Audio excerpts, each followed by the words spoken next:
বিসমিল্লাহির রহমানির রহিম। আমাকে কি শোনা যাচ্ছে? জি, শোনা যাচ্ছে। জি স্যার, শোনা যাচ্ছে। আচ্ছা, ঠিক আছে, আমরা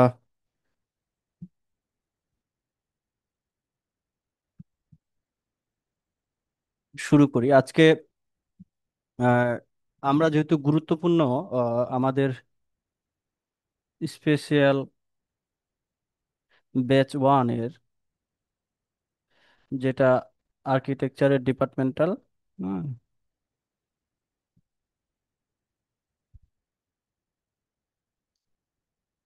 এমসিকিউ এবং রিটেন, এই ব্যাচটা যেহেতু আমার বর্তমানে আমরা ইমারত নির্মাণ বিধিমালা ক্লাসগুলো করতেছি হুম ইমারত বিধিমালা এই ক্লাসগুলো করতেছি। তো আজকের ক্লাসটা সবার জন্য উন্মুক্ত। আমাদের প্রিভিয়াস যে স্টুডেন্ট আছে উন্মুক্ত করার পিছনে কারণ হচ্ছে যে আমরা মিস্টের সর্বশেষ একটা প্রশ্নপত্র দেখেছি, আমার কাছে মনে হয়েছে যে এটা পিওর আর্কিটেকচার, যারা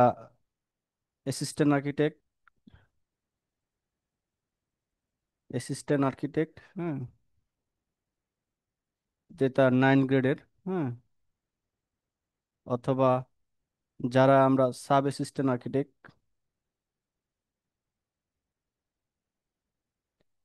10th গ্রেড, হুম,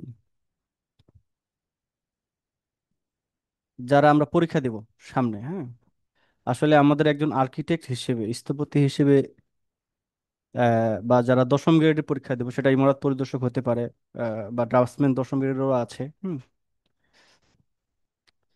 আমাদের আসলে কিছু গুরুত্বপূর্ণ জিনিস সবারই জানা উচিত, যেগুলো আমাদের রুলস এবং রেগুলেশন। এটা আসলে অন্য কেউ জানবে না, মানে কেউ পড়তে যাবে না আর কি। আহ, তো এই প্রশ্নপত্রটা যেটা প্রণয়ন করা হয়েছে পুরোটাই ইমারত নির্মাণ বিধিমালা থেকে হয়েছে। মিড স্টেজের লাস্ট যে পরীক্ষাটা হলো 15 তারিখে, যেটা হয়েছে সেটা পুরোটাই আমাদের প্রিভিয়াস ব্যাচে যারা ছিল, এখানে যুক্ত আছে কিনা জানি না, তারা আমার মনে হয় যে তারা সবগুলো অ্যান্সার করতে পারবে, যদি তারা ক্লাসগুলো মনোযোগ দিয়ে করে থাকে তাইলেই পারবে। আমরা সবগুলোই পড়াইছি আর কি, এরকম একটা অবস্থা। এখন যারা আমরা রানিং ক্লাস করছি, তো আমাদের একটু মাথায় ঢুকাইতে হবে যে আসলে প্রশ্নগুলো কোথা থেকে আসে এবং কিরকম হয়, সে বিশ্লেষণটা জানাটা কিন্তু খুব জরুরি সবার জন্য। আমরা প্রশ্ন নিব, সমস্যা নাই। হ্যাঁ, প্রশ্ন কোথা থেকে হয়েছে, আসলে বইয়ে উত্তর আছে কিনা বা আমরা পড়াইছি কিনা, সেগুলো সহ আজকে দেখবো আমরা। যেহেতু আজকের ক্লাসটা সবার জন্য, হ্যাঁ, কেউ যদি হ্যাঁ, প্রশ্ন করতে। আপনি যেগুলো পড়াইছেন, জি ভাই, আপনি যেগুলো জি, পড়াইছেন মোটামুটি প্রশ্নটা দেখছি ওই প্যাটার্নে তৈরি হয়েছে। যা শুধু আমরা এখনো ক্লাস শেষ করিনি, তো এই জন্য আর কি আহ, বুঝতে পারতেছি না কিন্তু উম, যেমন ওই যে আপনার হচ্ছে যে E A1, তারপরে A2 A3 এরকম একটা ছিল কোশ্চেন। এটা তো করছি নির্মাণ বিধিমালা। তারপর হ্যাঁ, হচ্ছে একটা হচ্ছে ইয়েস আসলে সম্ভবত র্যাম্প, ইয়ে হচ্ছে পার্কিং হ্যাঁ, এ। হ্যাঁ, হ্যাঁ, ওটাও ওটা তো পড়াইছি আমরা। মোটামুটি করাইছেন, মোটামুটি সহজ ছিল। শুধু ওই ইয়েটা অটোকেটের কোশ্চেন, এটা সম্ভব, আচ্ছা, এটা আর কি, এটাও আমরা এই আলোচনা করছি কোশ্চেনটা আর হয়তো কি। ক্লাস যখন আসবে, হ্যাঁ, বিম এবং অটোক্যাড নিয়ে যখন আমরা আলোচনা করব তখন ওই জি সেখানেও জি। এই প্রশ্নটার উত্তর পাওয়া যাবে। তো যারা আমার সাথে, মানে যারা আমার ব্যাচের, আগের ব্যাচের যারা স্টুডেন্ট আছে, তারা পরীক্ষাটা যদি দিয়ে থাকে, ইমারত নির্মাণ বিধিমালার উপরে আমরা যে ক্লাসগুলো নিয়েছি সবগুলো এখান থেকেই পরীক্ষায় আসছে, হ্যাঁ। তারপরও আমরা তো ফিউচারে যখন আরো পড়বো বিভিন্ন পরীক্ষার জন্য, তো সেখান থেকে যে প্রশ্নগুলো জেনারেট হচ্ছে, আমরা যখন পড়বো তো আমরা আসলে কিভাবে প্রশ্নগুলো আসলে খেয়াল করতে পারি যে না, এখান থেকে প্রশ্ন হতে পারে কিনা, বা এখান থেকে যদি প্রশ্ন হয় তাহলে প্রশ্নটা আসলে কিরকম হবে, আমরা আসলে সেটা এটা নিয়ে একটু আলোচনা করবো। যেহেতু রানিং আমরা আমাদের স্পেশাল ওয়ান ব্যাচের, যেহেতু আমরা রানিং এই ইমারত নির্মাণ বিধিমালার উপর ক্লাসগুলো করছি, আমার কাছে মনে হয় যে একদম পারফেক্ট আর্কিটেকচার ডিপার্টমেন্টের যে কোশ্চেন হয়েছে সে প্রশ্নটা হয়েছে। যারা একবারেই, মানে আমরা যারা 9ম গ্রেড এবং 10ম গ্রেড, ডিপ্লোমা এবং ব্যাচেলর, এবং যারা আমরা ভবিষ্যতে বিসিএস পরীক্ষা দিব, সেম এই যে রুলস রেগুলেশন সবার জন্য কিন্তু একই। এটা আসলে অ্যাভয়েড করার কোনো সুযোগ নাই। তো আমরা যারা রানিং করতেছি আমরা একটু খেয়াল রাখবো যাতে আমাদের এই যে প্রশ্নগুলো জেনারেট হচ্ছে কিভাবে, আমরা যাতে এগুলো প্রশ্ন উত্তরগুলো নিজেরাই প্রশ্ন তৈরি করতে পারি। হুম, তো আমরা শুরু করি। প্রশ্ন নিব, সমস্যা নেই, আমরা আলোচনা করব। কথায় কথায় উত্তরগুলো আছে সেটা নিয়েও করব, আমরা যে ক্লাসে পড়াইছি সেটাও আলোচনা করব, সবকিছু মিলেই আসলে আজকে আমরা শুরু করি। যেহেতু আমাদের এই পড়ার সাথে মিলে গেছে, আহ, আমার মনে হচ্ছে যে এটা আগেই সবার সাথে একটু আলোচনা করা দরকার, তাহলে মাথায় একটু ঢুকবে। তো আমরা সরাসরি শুরু করি। তো প্রশ্নটা বিশ্লেষণ করে মানে আমার যেটা ধারণা হয়েছে যে এটা মূলত ইমারত নির্মাণ বিধিমালা সংক্রান্ত একটা মানে প্রশ্নটা হয়েছে, যেটা সবার জন্য জানা খুবই জরুরি। এবং নকশা অনুমোদন প্রক্রিয়া, আমরা যদি বিধিমালা জানি, বিধিমালা, হ্যাঁ, বিধিমালা, এই বিধিমালায় অনেক কিছু আছে। আমরা একটা বিল্ডিং এর আহ, যাবতীয় কার্যক্রম শুরু থেকে, একটা বিল্ডিং এ আমরা ক্লায়েন্টের কাছ থেকে একটা প্রপোজাল পাইলে সেখান থেকে সেটব্যাক থেকে শুরু করে সেটার সেটব্যাক থেকে শুরু করে, হ্যাঁ, সেটব্যাক, হ্যাঁ, পার্কিং, পার্কিং, তারপর হচ্ছে স্টেয়ার, হ্যাঁ, fire stair, ventilation, floor height, FAR থেকে শুরু করে, হ্যাঁ, কয়তলা হবে, এই সব কিছু এই ইমারত নির্মাণ বিধিমালা যারা ফলো করবে এখানে সব তথ্যগুলো আসলে পাওয়া যাবে।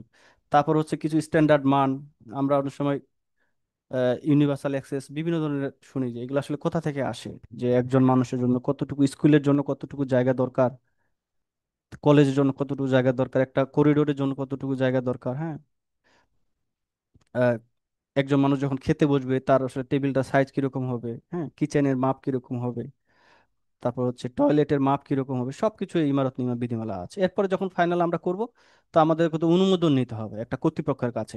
আমাদের কোনো সময় ইমারত নির্মাণ বিধিমালা অনুযায়ী যেমন ঢাকার রাজুকের কাছে অনুমোদন নিতে হয়। আবার বিশেষ কিছু প্রকল্প আছে সেটা আবার বিল্ডিং কমিটি আছে, আবার আমাদের সিটি কর্পোরেশনের অনুমোদন নেওয়া যায়, হ্যাঁ। আবার পৌরসভা এলাকা থেকেও কিছু অনুমোদন নিতে হয় একটা স্থান এলাকা ভেদে। যেমন রাজশাহীতে রাজশাহী উন্নয়ন কর্তৃপক্ষ, গাজীপুরে গাজীপুর উন্নয়ন কর্তৃপক্ষ, তারপর হচ্ছে কক্সবাজারে কক্সবাজার উন্নয়ন কর্তৃপক্ষ, এই ধরনের অনেক কিছু আছে আর কি। এরপর হচ্ছে প্রযুক্তিগত বিবরণ, যে বিষয়টা হচ্ছে যে আমরা যে কাজগুলো করতেছি একসময় আমরা কি হ্যান্ড করতাম, হাতে করতাম, হ্যান্ড ড্রয়িং করতাম, হ্যাঁ। এরপরে আমরা আমাদের কি আসলো, আমরা অটোক্যাড শুরু করলাম, তাই না, একদম ডিজিটালে চলে গেলাম। এরপরে আমরা সেটা দিয়ে আবার 3D স্কেচ আপও কাজ শুরু করলাম। এরপরে আমাদের কাজগুলো ম্যাক্সও করা যায়, হ্যাঁ। এরপরে আর্কিক্যাড আছে, এরপরে রাইনো আছে, রেভিট আছে, হ্যাঁ, রেভিট এখন যারা আমরা বিম শিখতে চাই, যে একবারে বিল্ডিং ইনফরমেশন মডেলিং যে বিষয়টা আছে, এখন এই প্রযুক্তিগুলোর সম্পর্কে ধারণা থাকতে হবে। এগুলো নিয়েও কিন্তু প্রশ্ন হয়, আমরা দেখেছি এর আগেও প্রশ্ন হয়েছে, এখনো প্রশ্ন হচ্ছে। এর আগে মনে হয় একটা আসছিল যে আমরা এখান থেকে যে হাতে করা কাজ এবং বিম, মানে ট্রেডিশনাল কাজ এবং কি আমাদের যে বিমের মধ্যে একটা পার্থক্য করতে বলছিল আর কি। তো প্রযুক্তিগত বিষয়গুলো যেগুলো আছে সেখান থেকেও কিন্তু প্রশ্ন হয় আসলে। আমরা যদি প্রশ্নটা দেখি, আচ্ছা, প্রথম যে প্রশ্নটা আসছিল যেটা হচ্ছে যে বাংলাদেশের বিধিমালা অনুযায়ী ইমারতের নকশা এবং বসবাস অনুমোদন প্রক্রিয়াগুলো কি কি। যদিও এই প্রশ্নগুলো মানে আমরা কালেক্ট করেছি, প্রশ্ন এমন হতে পারে যে কম বেশি হতে পারে। হুম, এই প্রশ্নটা মূলত যেখান থেকে হয়েছে, আমি যদি সরাসরি রেফারেন্স দিয়ে দিই যে বইটা, প্রশ্নটা আসলে কোথা থেকে হয়েছে, যে ইমারত নির্মাণ বিধিমালা, যেটা দ্বিতীয় অধ্যায় থেকে হয়েছে, হ্যাঁ। ইমারত নির্মাণ বিধিমালার, ইমারত নির্মাণ বিধি, বিধিমালা থেকে, এটা দ্বিতীয় অধ্যায় থেকে হয়েছে। একদম পুরো এই প্রশ্নটা বইয়ে আছে আর কি, যারা আমরা দেখলে বুঝবো যে এটা আসলে ওখান থেকে হয়েছে। তো এখান থেকে যেটা আসছে যে বিধিমালা অনুযায়ী নকশা এবং বসবাসের অনুমোদন প্রক্রিয়া, আমরা যদি একটা নকশা অনুমোদন নেওয়ার জন্য আমাদের কি ধাপগুলা করতে হবে, অনুমোদনটা আসলে নেওয়ার পরে যখন কনস্ট্রাকশনটা হয়ে যাবে তখন বসবাসের আবার অকুপেন্সি সার্টিফিকেট নিতে হয় আর কি। তো এগুলো কিছু স্টেপ আছে, কিছু কাজ করতে হয়। এখান থেকে আরো যে ধরনের প্রশ্ন করতে হয়, যেমন এই যে ভূমির ছাড়পত্র নেওয়ার জন্য আসলে কি কি, ভূমি ছাড়পত্র নেওয়ার জন্য নেওয়ার প্রসেস, হ্যাঁ, এটাও হতে পারে। এটা সেম মানে একই বিষয়টা নির্ধারণ করছে যে এখান থেকেও প্রশ্ন হতে পারে। তারপর হতে পারে যে ভূমির ব্যবহারের ছাড়পত্র অনুমোদনের নিয়ম, হ্যাঁ, ভূমি ব্যবহারের ছাড়পত্র অনুমোদন হতে পারে।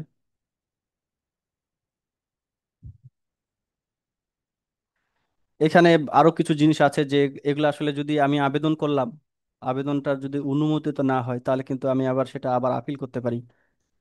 যে আমার এটা ইমারতের নকশাটা কেন অনুমোদন দেওয়া হলো না, এটা একটা প্রসেসের মধ্যে যেতে হয়। আরেকটা যেটা হচ্ছে, যেটা আমরা শেষে একটু আলোচনা করব, যেটা হচ্ছে স্পেশাল প্রজেক্টের জন্য, যেটাকে বলা হচ্ছে special project project permit for large and specialized project. অর্থাৎ হচ্ছে যে যেগুলা বিশেষ ধরনের প্রকল্প, সেগুলো কিন্তু আলাদাভাবে ছাড়পত্র নিতে হয়। এখানে আবার বিশ্লেষণ ভাবে থাকতে পারে যে স্ট্রাকচারাল ড্রয়িং আসলে, স্ট্রাকচারাল ড্রয়িং এর কি কি অংশ সংযুক্ত করতে হয় অনুমোদনের জন্য। হুম, স্ট্রাকচারাল ড্রয়িং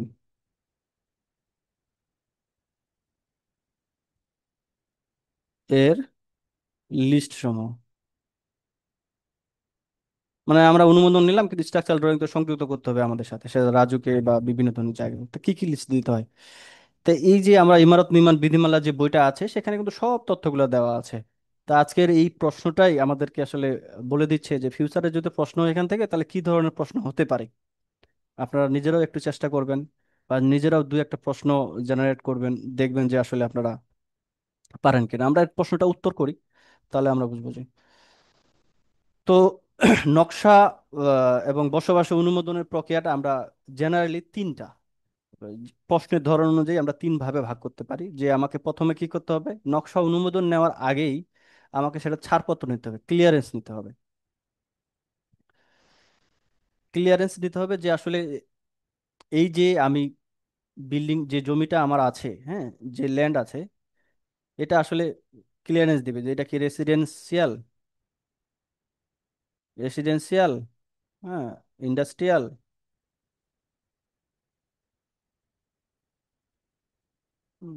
না কমার্শিয়াল। কমার্শিয়াল, হ্যাঁ, মানে এটা কি আবাসিক, অনাবাসিক, ইন্ডাস্ট্রিয়াল, নাকি কমার্শিয়াল অফিস বিল্ডিং, হ্যাঁ, বিভিন্ন ধরনের ক্যাটাগরি অনুযায়ী আমাকে আগে ছাড়পত্র নিতে হবে। তো প্রথম আমাদের অনুমোদনের প্রথম প্রক্রিয়াটা হচ্ছে কি, লেন্স ইউজ ক্লিয়ারেন্স। এবং পরীক্ষায় এটাও মনে আসছিল যে LUC এর পূর্ণরূপ কি, হ্যাঁ, আমরা পরবর্তীতে সব দেখবো এটা আর কি।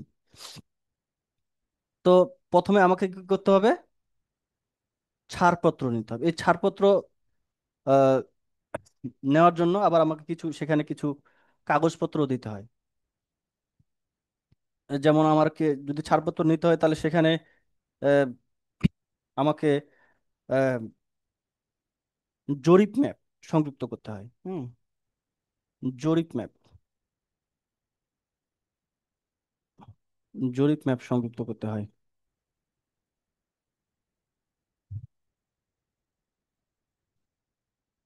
এরপরে আমাকে যেটা করতে হবে সেখানে, যে যদি RS বা CS ম্যাপ থাকে তাহলে সেটা সংযুক্ত করতে হবে।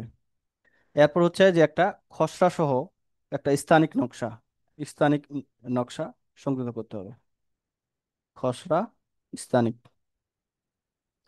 নকশা সংযুক্ত করতে হবে।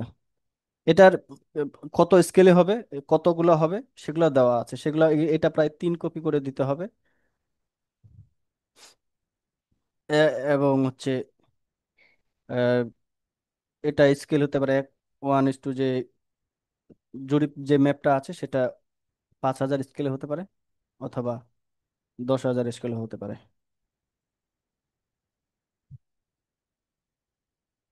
তো এখন অনেক কিছু ডিজিটাল হয়ে গেছে। আহ, রাজুকের অনেক সময় দেখবেন যে ইসিপিএস সিস্টেম ডেভেলপমেন্ট হয়েছে, সেটার মাধ্যমে যে স্থপতি বা একজন আর্কিটেক্ট যারা ড্রয়িং সাবমিট করতে পারে আর কি। ম্যানুয়ালিও অনেক সময় এটা অ্যাপ্রুভাল নেই, জটিলতা থাকলে অনলাইনেও করা যায় আর কি।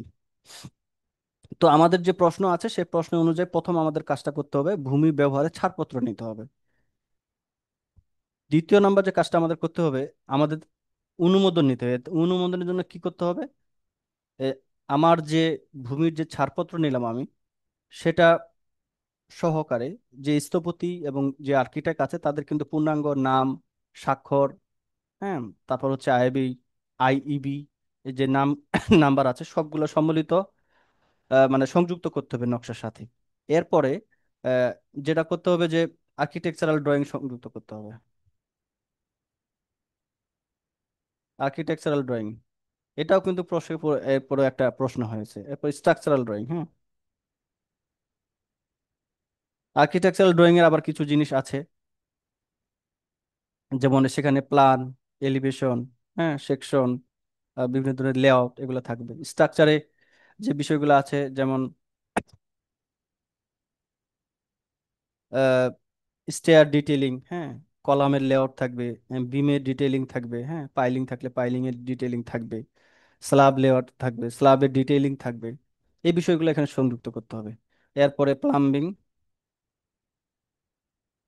এরপরে হচ্ছে ইলেকট্রিক্যাল,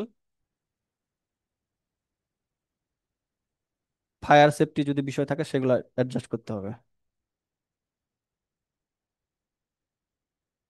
তো আর্কিটেকচারে তাহলে কি হলো, আমাদের বেশ কিছু ড্রয়িং আছে আর্কিটেকচারের উপরে। হুম। আর্কিটেকচারের আমরা মূলত যে আর্কিটেকচারাল যে প্ল্যান যেটাকে বলি, সেটা প্ল্যানটা থাকতে হবে, এলিভেশন এবং সেকশনের লিমিটেশন আছে, মিনিমাম 2টা স্টেয়ার বরাবর কাটতে হবে, এরকম কিছু নির্দেশনা দেওয়া আছে। এরপর স্ট্রাকচারাল ড্রয়িং এর কিছু গুরুত্বপূর্ণ জিনিস অবশ্যই রাখতে হবে। কলাম লেআউট, হ্যাঁ, কলামের ডিটেইলিং, ফাউন্ডেশন, হ্যাঁ, এরপরে সেপটিক ট্যাঙ্কেরও অবস্থান সহ সেপটিক ট্যাঙ্কের ডিটেইলিং সহকারে দেখাইতে হবে। এরপরে স্ল্যাব লেআউট দেখাইতে হবে, বিমের ডিটেইলিং দেখাইতে হবে, হ্যাঁ, রডের অবস্থান সব বিভিন্ন এগুলো ব্যাখ্যা করতে হবে ওখানে। প্লাম্বিং ড্রয়িং, ইলেকট্রিক্যাল ড্রয়িং এবং ফায়ার সেফটি ড্রয়িং সেখানে সংযুক্ত করে, এমনকি বিএনবিসি অনুযায়ী, কোড অনুযায়ী আমার এই যে হিসাবটা আছে, যে ফারের ক্যালকুলেশনটা আছে, যারা ম্যাথ করেছে তারা বুঝবো যে আমি কতটুকু জমি আমার এরিয়া অনুযায়ী ব্যবহার করতে পারবো, আমি যে ড্রয়িংটা করেছি সেটার হিসাবটা কি, তারপর এমজিসি সেটার হিসাবটা আসলে কি একটা, তারপর হচ্ছে সেটব্যাক কি রকম হিসাব অনুযায়ী ছাড়ছি, সেটা বিস্তারিত চার্ট আকারে বর্ণনা করে দিতে হবে, যে লিখে দিতে হবে একটা, মানে এটা একটা ম্যাথমেটিক্যাল টার্মের মতো, যে আমি যে ডিজাইনটা করলাম এটা আসলে ইমার বিল্ডিং কোড অনুযায়ী আমি ফার 3 পাচ্ছি বা 4 পাচ্ছি, এমজিসি আমি 55% বা 60% পাচ্ছি, সেটব্যাক আমি 10 ফিট বা 3 ফিট 3 ফিট করে ছাড়তেছি, সবকিছু নিয়মের মধ্যে এটা আমার দেওয়ার পরে সাবমিট করতে হবে আর কি। এরপরে যেটা আছে যে আমাদের ফাইনালি যখন হয়ে যাবে, তখন আসলে এই যে কাজটা আমরা অনুমোদন নিয়ে নকশাটা বানাইলাম, সেটা আসলে এই যে নির্মাণ কাজ সম্পন্ন হওয়ার পরে, মানে বসবাস অথবা দখল করার জন্য যেটা অকুপেন্সি সার্টিফিকেট বলে আর কি, এটা আসলে আবেদন করতে হয় একটা। আবেদনটাতে কিছু কিছু জিনিস সংযুক্ত করতে হয়। এবং এই সংযুক্তটা করলে যেটা হবে যে সে অনুযায়ী আবার যে কর্তৃপক্ষ আছে, যারা বিল্ডিং ইন্সপেক্টর আছে, তারা আবার ভিজিট করবে যে আমরা যে নকশাটা অনুমোদন দিয়েছিলাম এরপর যেটা আবার বানাইছে, হ্যাঁ, সেটা আসলে এই অনুযায়ী হয়েছে কিনা, হলেও সেটা আসলে কোনো পরিবর্তন হয়েছে কিনা, সেটা আসলে মানে খেয়াল করতে হয়। এই অকুপেন্সি সার্টিফিকেট নেওয়ার পরবর্তীতে যদি কোনো কাজ করা লাগে তাও কিন্তু আবেদন করে নিতে হবে। অকুপেন্সি সার্টিফিকেট সাধারণত 5 বছর পর পর এটা নিয়ম আছে। তো এখানে যেমন আমাদের অ্যাজ বিল ড্রয়িং সংযুক্ত করে, হ্যাঁ, অ্যাজ বিল ড্রয়িং অর্থাৎ আমরা যে আর্কিটেকচারাল যে অ্যাজ বিল ড্রয়িং যেটা আছে সেটা সংযুক্ত করে, তারপরে যদি কোনো ডিটেইলিং থাকে বা স্ট্রাকচারাল বিষয়গুলো থাকে, হুম, সবগুলো সংযুক্ত করে আবার আবেদন করতে হয়। আবেদন করলে তখন একটা সার্টিফিকেট দিবে। সেই সার্টিফিকেট অনুযায়ী আহ, 5 বছর, মানে এটা মেয়াদ হবে 5 ইয়ার্স। 5 বছর এটা অনুমোদন দেয় আমাকে। এই 5 বছর হবে, আবার 90 দিন, যখন 5 বছর শেষ হয়ে যাবে 90 দিনের পূর্বে আবার আবেদন করতে হবে। হুম। 90 ডেজ বিফোর, বিফোর এক্সপায়ার আবার আবেদন করতে হবে অকুপেন্সি টাইপ, মানে আমার এই মানে বসবাসের সনদপত্র নবায়ন করতে হবে আর কি। ফাইনালি আমরা যেটা বলছিলাম, যে special project permit for large and specialize project, অর্থাৎ যেগুলো বৃহদায়তন বড় প্রকল্প আমরা এটা কিভাবে অনুমোদন নিতে হয়, যে কখন এই ধাপগুলো আমাকে, যে লিস্টগুলো আমরা পড়লাম, যে আমাকে ছাড়পত্র নিতে হবে, হ্যাঁ, তারপর হচ্ছে ছাড়পত্র নিতে হবে, তারপর হচ্ছে অনুমোদন নিতে হবে নকশার, হ্যাঁ, অনুমোদন নিতে হবে, হ্যাঁ, তারপর হচ্ছে একটা হচ্ছে কি আমার যে অকুপেন্সি সার্টিফিকেট নিতে হবে। এই যে প্রসেসগুলো আছে, এগুলো একটু ডিটেইলিং ভাবে দেওয়া আছে, যে আমরা যখন প্রজেক্টটা একটু বড় হবে, এটা আমরা সংযুক্ত করছি, তখন আরো কিছু জিনিস সেটার সাথে সংযুক্ত, স্পেসিফিকলি সংযুক্ত করতে হবে। এটা একটু মানে এটার কমিটি যে অনুমোদন দিবে, সেই কমিটিও আলাদা হতে পারে, সরকার নির্ধারিত, হ্যাঁ, যে অনুমোদন দিবে। আবার আগের কমিটিও সেটা অনুমোদন দিতে পারে চাইলে। তো যখন স্পেশাল প্রজেক্ট হবে তখন সেটা আলাদাভাবে একটু গুরুত্ব দেওয়া হবে। তো আমরা আহ, যদি দেখি যে যখন স্পেশাল প্রজেক্ট হবে, তখন এই প্রজেক্টটা কখন স্পেশাল, তখন মানে কিছু আইডেন্টিফাই করা আছে, যেমন 40টির বেশি যদি ইউনিট থাকে একটা প্রজেক্টের, 40টির বেশি ইউনিট, হ্যাঁ, বেশি ইউনিট যখন আবাসিক বিল্ডিং হবে, তখন স্পেশাল বা এই আহ, বিশেষ প্রকল্পের জন্য ছাড়পত্র নিতে হবে এটার জন্য, হ্যাঁ, এটা তখন ছাড়পত্র নিতে হবে। এই ছাড়পত্র নেওয়ার জন্য কিছু কাগজপত্র এক্সট্রা সংযুক্ত করতে হবে, যেটা ইমারত নির্মাণ বিধিমালায় সংযুক্ত করা আছে। বা যদি মোট 7,500 বর্গ মিটারের অধিক হয়, এই এরিয়াটা যদি কত হয়, 7,500 বর্গ মিটারের অধিক হয়, তখন বিশেষ প্রকল্পের জন্য বা বৃহদায়ন প্রকল্প কথা একটা কমিটি আছে, এই কমিটির সদস্যগুলো আবার পরীক্ষায় আসতে পারে, যে বৃহদায়ন বা বিশেষ প্রকল্প কমিটি অনুমোদন করার জন্য সদস্য কারা, কমিটিতে কে কে থাকে। এ ধরনের প্রশ্নগুলো পরীক্ষায় আসতে পারে, তখন এটা অনুমতি নিতে হবে। এছাড়া যদি এরকম জাতীয় বা মহাসড়ক যেগুলো আছে, হ্যাঁ, জাতীয় মহাসড়ক, হ্যাঁ, এটার পার্শ্ববর্তী কোনো বিল্ডিং হয়, তখন কিন্তু এই আহ, বিশেষ বা বৃহদায়ন প্রকল্পের জন্য বিশেষ প্রকল্প ছাড়পত্র গ্রহণ করতে হবে। বা এরকম যে কিছু আছে যেগুলো হচ্ছে যে আমাদের যে ঐতিহাসিক যে স্থাপনা আছে, এগুলার 200 মিটারের, 250 মিটারের ভিতরে যদি কোনো নির্মাণ হয়, যেটাকে আমরা ঐতিহাসিক গুরুত্বপূর্ণ ভবন, হ্যাঁ, ঐতিহাসিক যদি গুরুত্বপূর্ণ ভবন হয়, এটার ভিতরে যদি 250 মিটার ভিতরে, তার এরিয়ার ভিতরে যদি কোনো নির্মাণ কাজ করতে হয়, তাহলে কিন্তু এটার ছাড়পত্র নিতে হবে এই কমিটির কাছ থেকে। ইটের ভাটা বা এরকম বিভিন্ন ধরনের বিপজ্জনক কলকারখানা যদি স্থাপন করতে যাই, তাহলে কিন্তু এই কমিটির কাছে অনুমোদন নিতে হবে। তারপর হচ্ছে নদীর তীরবর্তী যদি 250 মিটারের দূরত্বে যদি কোনো কিছু নির্মাণ করার প্রয়োজন পড়ে, তখন কিন্তু এই কমিটি ছাড়পত্র নিতে হবে। তো আমরা খুব গুরুত্ব সহকারে যেটা দেখব, যে আবার এই ছাড়পত্র নেওয়ার সময় আহ, এক তো আমাকে আমরা তো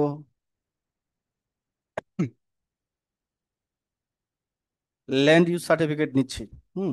ল্যান্ড ইউজ সার্টিফিকেটের সাথে আমরা আমাদের প্রয়োজনীয় গুরুত্বপূর্ণ জিনিস সাথে সংযুক্ত করলাম, যেটা আমরা আগেও আলোচনা করলাম, হ্যাঁ, যে জরিপ, এই যে CSRS, এগুলো এখানেও লাগবে, হ্যাঁ। তারপর হচ্ছে যে টোটাল প্রত্যেক ফ্লোরে কতটুকু জায়গা ইউজ করতেছে, সেটারও একটা কিন্তু হিসাব এখানে দেওয়া লাগবে। বা প্রত্যেক মানে ফ্লোরে কতটুকু কোন কাজে ব্যবহার করা হচ্ছে, সেটাও হিসাব দেওয়া লাগবে। মোট ইউনিট সংখ্যা সেখানে সংযুক্ত করতে হবে। তারপর হচ্ছে ফারের হিসাবটা খুব সুন্দরভাবে এখানে সংযুক্ত করতে হবে। হুম। তারপর হচ্ছে ইউটিলিটি যে বিষয়গুলো আছে, যে বিদ্যুৎ, পানি, এগুলা কোথা থেকে আসবে এবং কিভাবে এখান থেকে সব নিষ্কাশন করা হবে, সবকিছু কিন্তু এখানে সংযুক্ত করতে হবে। তারপর হচ্ছে যে ডিউরেশন, প্রজেক্টটা কত কাল ধরে চলবে এবং কবে কমপ্লিশন হবে, হ্যাঁ কতদিন হবে, সবকিছু সংযুক্ত করতে হবে। এখন নকশা অনুমোদনের জন্য এখানে আবার আরো কিছু গুরুত্বপূর্ণ জিনিস অ্যাড করতে হয়। নকশা যখন অনুমোদন করব তখন আরো কিছু গুরুত্বপূর্ণ জিনিস এটার সাথে অ্যাড করতে হবে।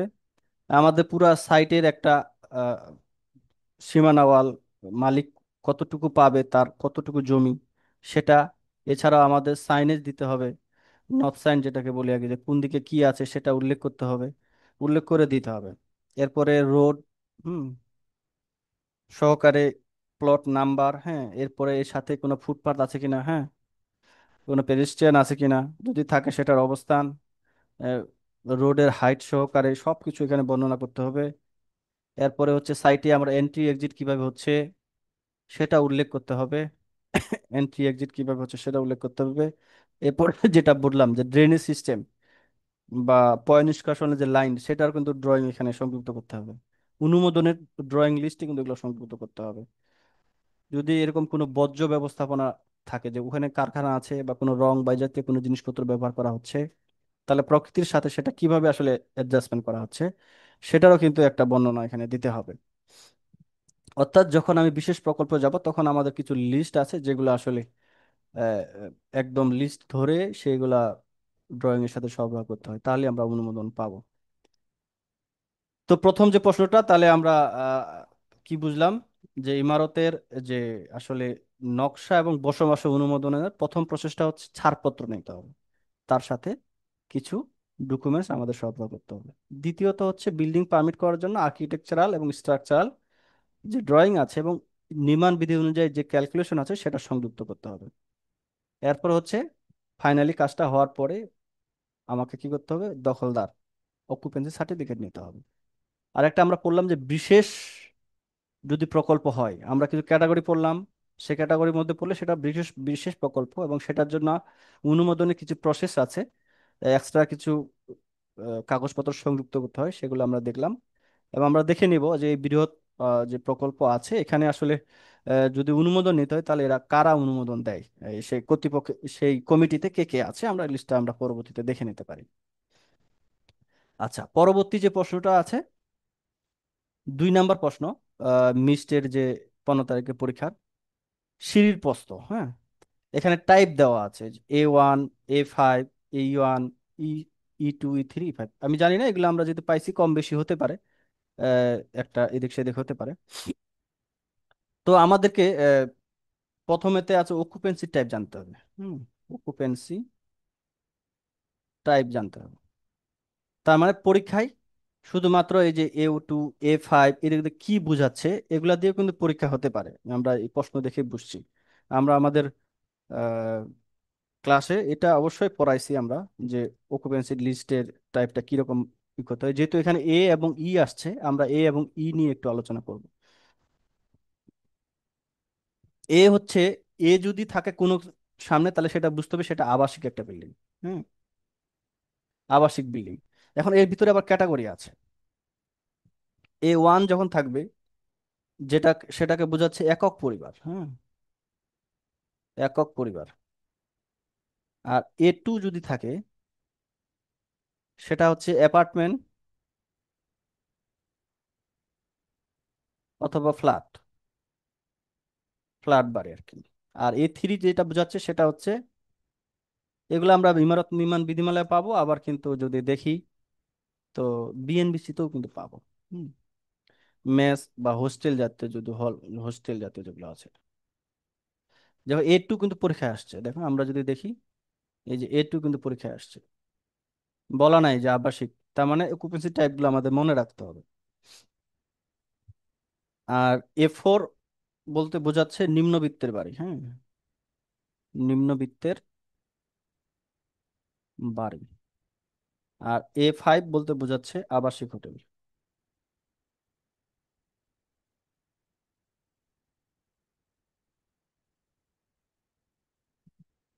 তাহলে এটা এ, এবং আমাদের আরেকটা আসছে ই। যদি ই থাকে তাহলে সেটা সেটা সেটা বোঝাবে সমাবেশ। সমাবেশ মানে বুঝতে পারছি যে কতগুলা মানুষের একসাথে যেখানে মানে জড়ো হয় বা একসাথে স- কোনো ফাংশন করে। তাহলে পরীক্ষায় আসছে A5, মানে A5 আসছে তাই না, A5 আর A2 আসছে। আর ইতে দেখি E1 মানে কি, বড় মিলনায়তন, বড় সমাবেশ স্থল, হ্যাঁ, মিলনায়তন, যেটা আবার যেগুলো সিটগুলো আছে চেয়ারগুলো এগুলো সরানো যাবে মনে করে। আর E2 হচ্ছে ছোট মিলনায়তন, যেগুলা স্থানান্তর করা যাবে। এবার E3 হচ্ছে বড় মিলনায়তন, যেটা হচ্ছে কি ফিক্সড, তো চেয়ারগুলো কিন্তু আর সরানো যাবে না। E4 হচ্ছে ছোট, যেটা আবার ফিক্সড, মানে সরানো যাবে না। আর E5 বলতে যেটা বেশি ক্যাটাগরি বোঝাচ্ছে, যে এখানে স্পোর্টস যেগুলো আছে, হ্যাঁ, বা কালচারাল যে বিষয়গুলো আছে একসাথে যেগুলো হয়, যেমন স্টেডিয়াম আছে, হ্যাঁ, স্টেডিয়াম আছে, জিমনেশিয়াম আছে, হ্যাঁ, জিমনেশিয়াম আছে, তারপর হচ্ছে মিউজিয়াম আছে, মিউজিয়াম আছে, আর্ট গ্যালারি আছে, হ্যাঁ, আর্ট গ্যালারি আছে, এই ধরনের বিষয়গুলো আছে। তা পরীক্ষা আসছে কি E2, E5, E6 ধর্মীয় যেগুলো আর কি, ধর্মীয় ভবন, এই তিনটা পরীক্ষা আসছে তাই না। তার মানে আমরা যদি পরবর্তীতে এই ধরনের বিষয়গুলা যেগুলো আসে পরীক্ষায়, তাহলে আমরা যে ক্যাটাগরি ভবন আছে যেমন বিতে সাধারণত কি বোঝাচ্ছে, এডুকেশন, যে শিক্ষা প্রতিষ্ঠানগুলো তাই না, এগুলো কিন্তু আমাদের তাহলে মাথায় রাখতে হবে, শিক্ষা প্রতিষ্ঠান। তারপর হচ্ছে সিতে প্রাতিষ্ঠানিক, অর্থাৎ যেগুলো আছে গবেষণাগার এরকম, কারাগার বা শিশু পর্যটন কেন্দ্র বা প্রাথমিক শিক্ষা বা কিন্ডার গার্ডেন। না, সি হচ্ছে শিশু পরিচর্যা এবং বয়স্ক পরিচর্যা কেন্দ্র, হ্যাঁ। তারপর হচ্ছে মানসিক হসপিটাল, এগুলো সি ক্যাটাগরিতে পড়ে আর কি, প্রাতিষ্ঠানিক যেগুলোকে বলা হয়। তাহলে এই লিস্টে ডি হচ্ছে স্বাস্থ্যসেবা, তাহলে আমরা যে স্বাস্থ্যসেবার যে বিষয়টা আছে সেটাও কিন্তু আমাদেরকে তাহলে পড়তে হবে এখন। তাহলে ডি আছে স্বাস্থ্যসেবা, তারপর হচ্ছে ই তো আমরা দেখলাম, এফ হচ্ছে বাণিজ্যিক ভবন, সেটারও 4-5টা ক্যাটাগরি আছে, জি হচ্ছে শিল্প কারখানা, এইচ হচ্ছে গুদামঘর, হ্যাঁ, বিপজ্জনক হলে যে, কে হচ্ছে বিবিধ, যেগুলো আসলে এটার মধ্যে পড়বে না, গ্যারেজ, হ্যাঁ, প্রাচীর, ট্যাঙ্ক, টাওয়ার, এগুলো আছে কে এর ভিতরে পড়ে আর কি, হ্যাঁ। তো আমাদের কিন্তু বাদ বাকিগুলোও কিন্তু আমাদের পড়তে হবে আর কি। তো আমরা যে প্রশ্নটা আসছে সেটা যদি দেখি, যে যেহেতু এটা সিঁড়ির প্রস্থ আসছে, এবার এমন হতে পারে এই প্রশ্নটা আসতে পারতো ফায়ার স্টেয়ার সম্পর্কেও আসতে পারতো, হ্যাঁ, যে এই যে টাইপগুলো আছে, এই টাইপের বিল্ডিং এর ফায়ার স্টেয়ারের মানে প্রস্থটা লেখো, আসতে পারে পরীক্ষায়। আবার এমন হতে পারে যে এগুলার যখন আমরা ফায়ার স্টেয়ার নির্ধারণ করব, ফায়ার স্টেয়ারের সংখ্যাগুলো আসলে কিসের উপর নির্ভর করছে, হ্যাঁ, যে ফায়ার স্টেয়ার কয়টা হবে, ফায়ার স্টেয়ার নাম্বার, হ্যাঁ, এগুলা বিল্ডিং এর ফায়ার স্টেয়ার এগুলা কিভাবে ক্যালকুলেশন করব, হ্যাঁ, কয়টা ফায়ার স্টেয়ার, মানে এই ধরনের প্রশ্ন কিন্তু আমরা আমাদের ব্যাচে পড়াইছি। তো প্রশ্ন অনুযায়ী যদি আমরা দেখি, তা আমাদের প্রথমে আসছে A2 এবং A5। তাহলে যেটা হলো A2,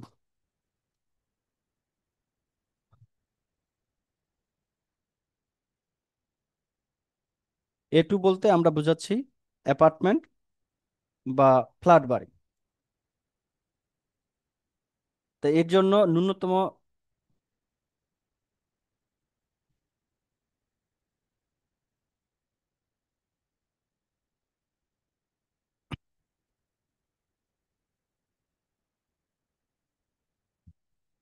যেটা দরকার A2 হচ্ছে 1.15 মিটার, আমরা ইমারত নির্মাণ বিধিমালা অনুযায়ী লিখছি আর কি। এটা হচ্ছে মিনিমাম, মিনিমাম ওয়াইড, মিনিমাম প্রস্থ, অর্থাৎ আমরা যদি একটা স্টেয়ার বানাই, প্রস্থ যেটাকে বোঝাচ্ছি আর কি,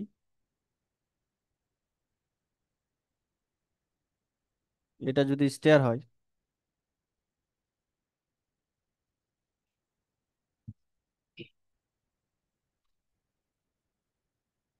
তাহলে এই যে অংশটুকু এটাকে আমরা প্রস্থ বলতেছি, বি বা প্রস্থ। হুম। তো এখানে যেটা হচ্ছে যে এটা কোনো ক্লিয়ার, বা আমরা যদি এখানে কোনো কিছু ব্যবহার করি, রেলিং ব্যবহার করি, সেটা কিন্তু বাদ দিয়ে করতে, এটাকে বলতে হয় বাধা মুক্ত, অর্থাৎ অন্য কোনো কিছু থাকবে না আর। হুম। তাহলে A2। আর আসছে পরীক্ষায় A5, আবাসিক হোটেল, যেটার মিনিমাম প্রস্থ দেওয়া আছে 1.25, 1.25 মিটার। হ্যাঁ, এটা মিনিমাম হাইট। আর আসছিল যেহেতু আমাদের সমাবেশ দেওয়া আছে, ই, ই এর ক্ষেত্রে ক্যাটাগরি করা নাই এখানে, এটা 2 মিটার। এই হচ্ছে এই প্রশ্নের উত্তর। এখন এটাই যদি ফায়ার স্টার হয় সেক্ষেত্রে ক্যাটাগরি অনুযায়ী আবার আছে। সেম যদি আমরা দেখি যে ফায়ার স্টার যদি হয়, ফায়ার স্টার অনুযায়ী এই যে এ পাশে যদি আমি লিখি ফায়ারের জন্য, ফায়ারের জন্য সবার বোঝার সাথে, যে এটা হবে 1. A2 হচ্ছে,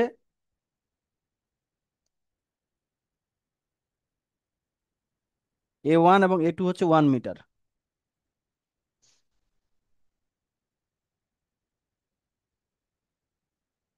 1 মিটার। এটা ইমারত নির্মাণ বিধিমালা অনুযায়ী। আর A5 অনুযায়ী হচ্ছে 1.5 মিটার। আর ই এর ক্ষেত্রে তখন আবার ভাগ আছে। আমরা এখানে যদি আমাদের যে প্রশ্ন আসছে, প্রশ্নটা যদি দেখি, E2 এবং E5, E6, E2 এবং E6 এর ক্ষেত্রে ফায়ার স্টারের E2, E6 এটার ক্ষেত্রে সেটা হবে 1.5 মিটার। আবার যদি E5 হয় সেক্ষেত্রে ফায়ার স্টারের মাপ হবে 2 মিটার। তো যাই হোক, আমরা যখন পড়বো তখন আমরা জেনারেল স্টারের সাথে ক্যাটাগরি বা ভবন অকুপেন্সি টাইপ অনুযায়ী ফায়ার স্টারের ন্যূনতম প্রস্থ, হ্যাঁ, তারপর হচ্ছে ফায়ার স্টারের সংখ্যা নির্ধারণের যে বিষয়গুলো আছে সেগুলো আসলে আমরা দেখে নিতে পারি এটার সাথে।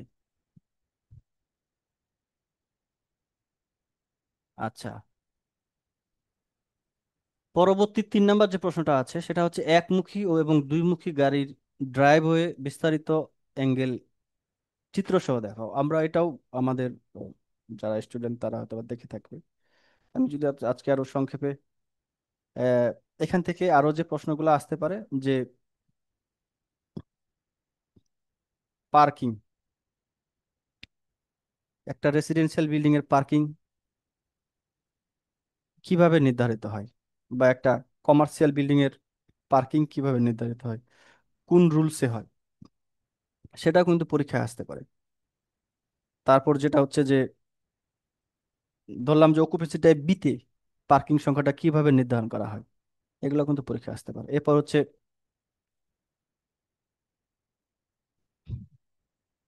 পার্কিং স্পেস অথবা এরিয়া,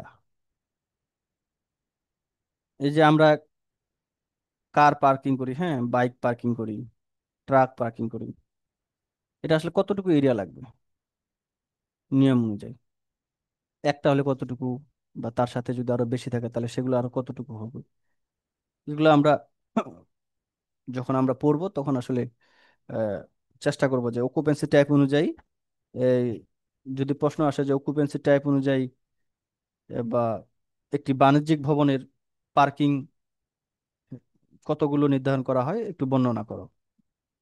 এটা অনেক সময় ভাইভাও আসে, এ ধরনের প্রশ্ন আসতে পারে।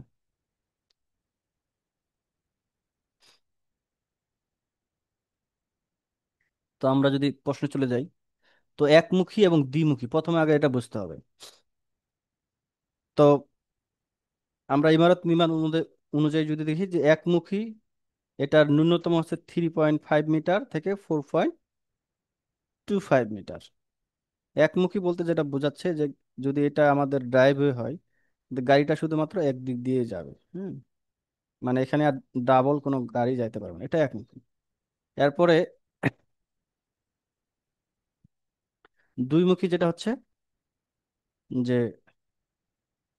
এক পাশ দিয়ে গাড়ি যেতে পারবে একটা, সাপোজ আমি যদি সিম্বল আঁকি, যে একটা গাড়ি একদিক দিয়ে গেল, আবার এক পাশ দিয়ে একটা গাড়ি আসতে পারবে, পর্যাপ্ত পরিমাণ জায়গা থাকে। তাহলে এটা হচ্ছে ওয়ান ওয়ে, তাই না? এটা হচ্ছে টু ওয়ে। তো ইমারত নির্মাণ বিধিমালা অনুযায়ী ন্যূনতম প্রস্থ 3.5 মিটার পার্কিং এর জন্য। এটা হচ্ছে 3.5 মিটার।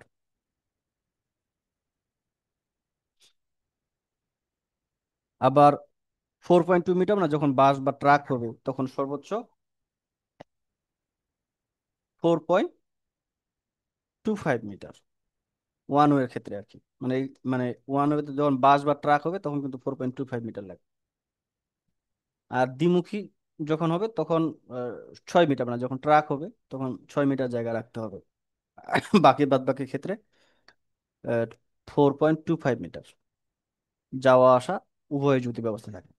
তো এখানে আরেকটা বিষয় যেটা বলছে যে পার্কিং অ্যাঙ্গেল করার সময় আহ, আমাকে একটা জিনিস বলতে, বে বোঝাতে, তাই না? এটা হচ্ছে একমুখী ট্রাফিক একদিকে বে।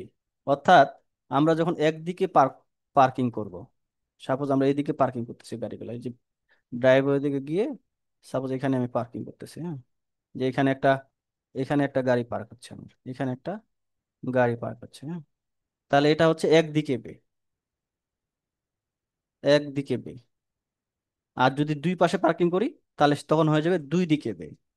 ঠিক, এটার যদি একদিকে হয় যে দুই মুখী ট্রাফিক একদিকে বে, বা দুই মুখী ট্রাফিক দুই দিকে বে, উভয় হতে পারে, হ্যাঁ। বাইসাইকেল পার্কিং দিতে পারি, এবার ইয়াও দিতে পারি, তাই না? দুই দিকে যদি হয় তাহলে কি হবে সেটা, এখানেও যদি পার্কিং দিই, এখানেও যদি পার্কিং দিই দুই পাশে, তাহলে দুই মুখী ট্রাফিক দুই দিকে বে, এটা তাহলে দুই দিকে বে। তাহলে কি হতে পারে, একমুখী ট্রাফিক হতে পারে একদিকে বে হতে পারে, আবার একমুখী ট্রাফিক দুই দিকে বে হতে পারে। তাহলে দুই মুখী ট্রাফিক একদিকে বে হতে পারে, দুই মুখী ট্রাফিক দুই দিকে বে হতে পারে। এটা একটু মাথায় রাখতে হবে। তাহলে প্যারালাল যে পার্কিংটা হচ্ছে, উম, সেটা একমুখী হোক বা দুইমুখী হোক, যেটা বলছে যে চিত্র সহকারে 0 ডিগ্রি দেখানোর জন্য। তো আমরা যদি একটা পার্কিং ইয়া করি, যে এই রাস্তা দিয়ে গাড়ি যাচ্ছে, তার সাথে সাথে পার্কিং, আমার পার্কিং গুলা, হ্যাঁ, এটার সাথে সাথে পার্কিং।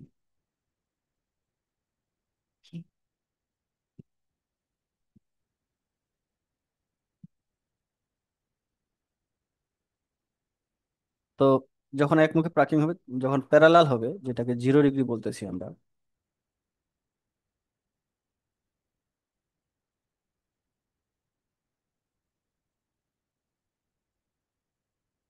আমরা একটু সাপোজ এখানে একটা গাড়ি পার্কিং, হ্যাঁ, আবার এই পাশে একটা পার্কিং, এই পর্যন্ত। এই যে মাপটা কতটুকু লাগবে সেটা কিন্তু আমাদের আহ, দেওয়া আছে লিস্টে, যে বাইকের জন্য কতটুকু, তারপর হচ্ছে কারের জন্য কতটুকু, মোটর বাইকের জন্য কতটুকু, তারপর হচ্ছে এখানে একটা পার্কিং,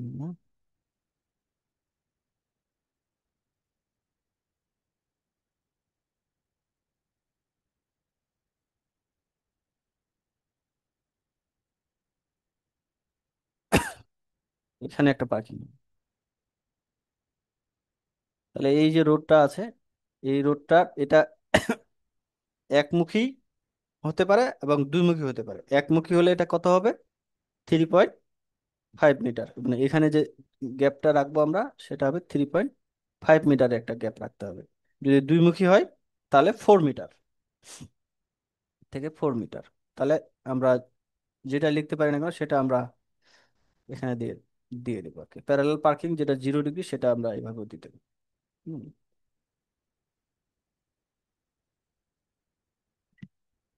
তাহলে এটা আমরা যেটা দেখাইছি 3.5 মিটারে যদি দেখাই আমি, এটা হচ্ছে 3.5 মিটার। এটা যদি হয় তাহলে হচ্ছে কি একমুখী ট্রাফিক দুই দিকে বে। এটা হচ্ছে কি, একমুখী ট্রাফিক, দুই দিকে বে। ঠিক তেমনি আমরা দুই দিকে ট্রাফিক, তখন আমাদের 4 মিটার দেখাইতে হবে।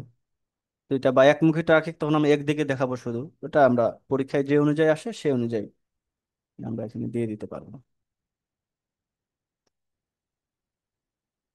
আচ্ছা, 45 ডিগ্রি আমরা একমুখীও দিতে পারি, তাহলে দুই মুখীও দিতে হবে, তাই না? 45 ডিগ্রি বিষয়টা হচ্ছে এরকম যে আমরা শুরুতে যদি রাস্তাটা টেনে নিই, 45 ডিগ্রি অ্যাঙ্গেলে যে পার্কিং গুলো হবে।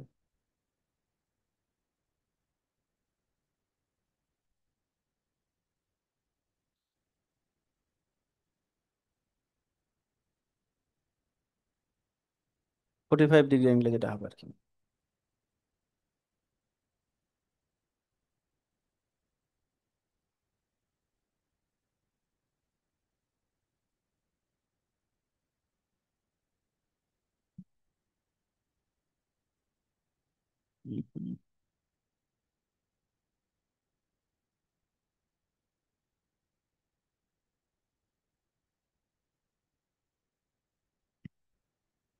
চেঞ্জ হচ্ছে না কেন?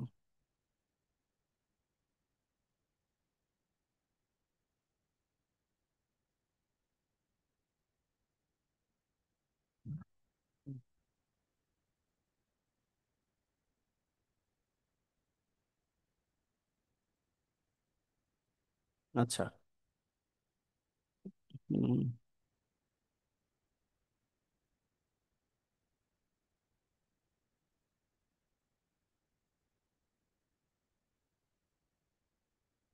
তাহলে আমি যদি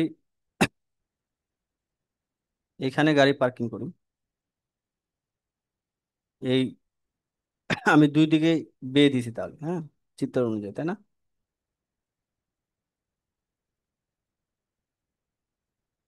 দুই দিকে বেয়ে দিছি, এই তো। চিত্রটা যদি ছোট হয়ে গেছে, এটাতেই বরাবর পার্ক হবে।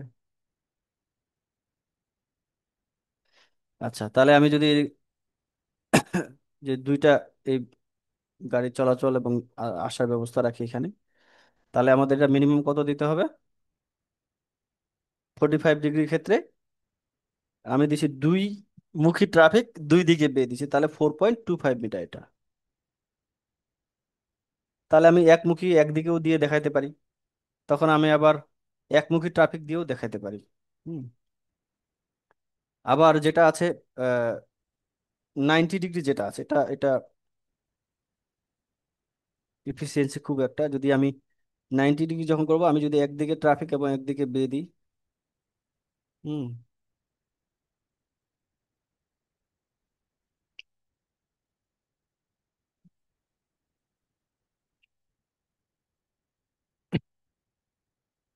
একদিকে ট্রাফিক দিলাম, একদিকে বেয়ে দিলাম, হ্যাঁ।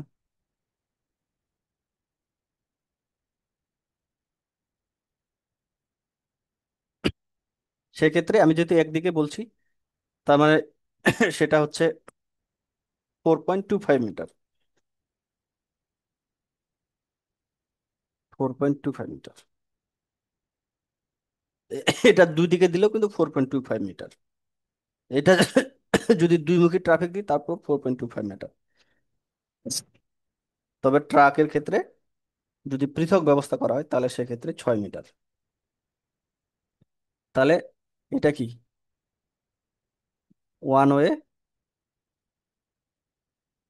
ওয়ান বে।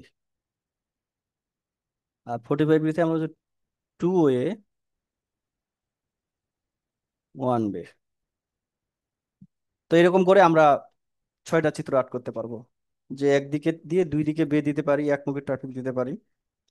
তখন আমাদের এখানে যে মানগুলো দেওয়া আছে সেই অনুযায়ী মানগুলো লিখতে হবে আর কি। এই প্রশ্নটাই পরীক্ষায় আসছে, খুব মজার একটা প্রশ্ন, তো সবার জানতে হবে পার্কিং সলভ করার ক্ষেত্রে। এটা তো আমাদের সবারই কাজে লাগে।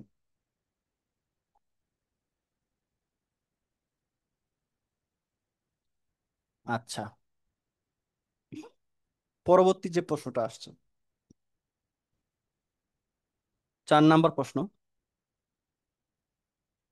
দশতলা বিল্ডিং এর নিচে 2 কাঠা থেকে 20 কাঠা জায়গায় সেটব্যাকের পরিমাণ কত? দশতলার নিচে বলতে সাধারণত বোঝাচ্ছে যে এটা হাই রাইজ না, তাই না?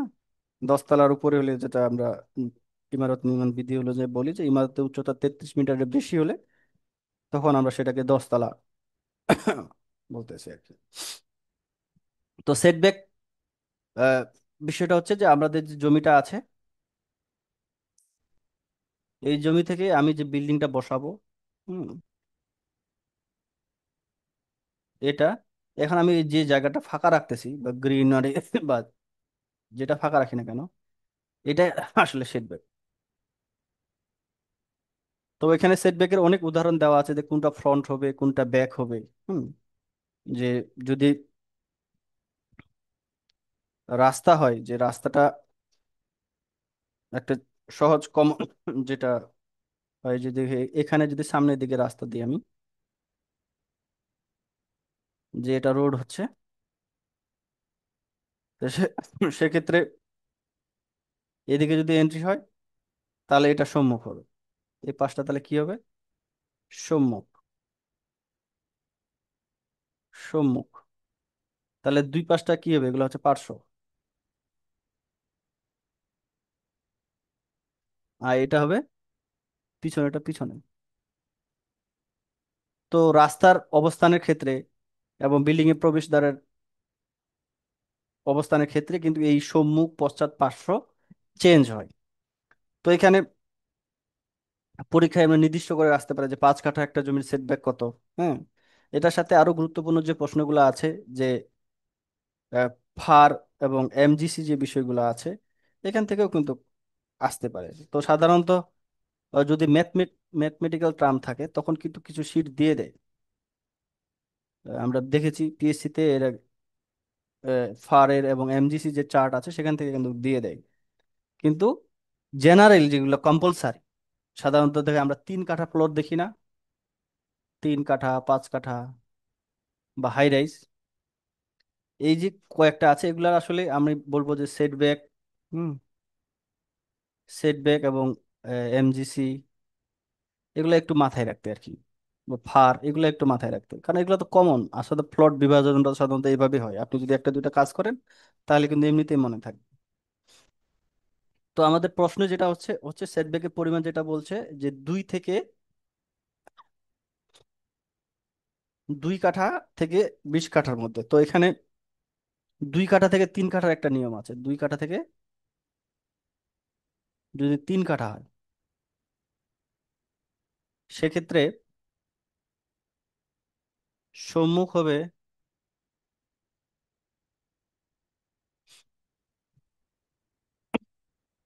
1.5 মিটার, আর পশ্চাৎ হবে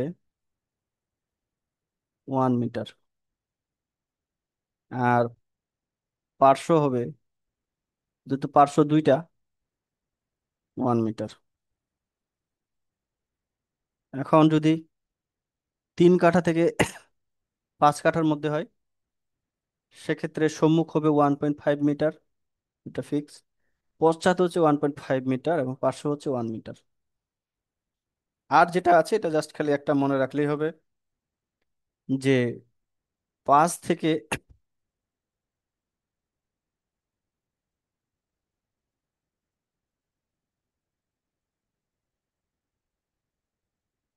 ও 3 থেকে 4 কাঠা, সরি এটা 4 থেকে এই যে 5 কাঠা যেটা আছে,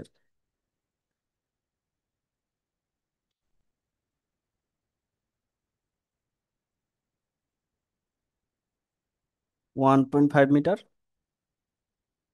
এটা হচ্ছে 2 মিটার, এটা হচ্ছে 1.25 মিটার। এখন এরপরে যেটা আছে, যে আমি যদি 5 কাঠা, তো হচ্ছে না 6 থেকে যদি 20 কাঠা পর্যন্ত লিখি, এই যে মাপ এটা একই, হ্যাঁ, এতগুলো তার মুখস্থ রাখা দরকার নেই। তো 1.5 মিটার, 2 মিটার, হচ্ছে 1.25 মিটার, ইজি, এটা মনে রাখার জন্য খুব সহজ। এই যে মাপটা আছে এটা একটাই সব, 20 কাঠা পর্যন্ত। 20 কাঠা যদি বেশি হয় তাহলে আমরা কিভাবে মনে রাখতে পারি? 1.5 মিটার, শুধুমাত্র যে পার্শ্ব আছে সেটার একটু পরিবর্তন হবে, 2.0 মিটার, আর পার্শ্ব হতে হবে 1.5 মিটার। আর যদি হাই রাইজ হয় সেক্ষেত্রে যে কোনো পরিমাণ 10 তলার বেশি,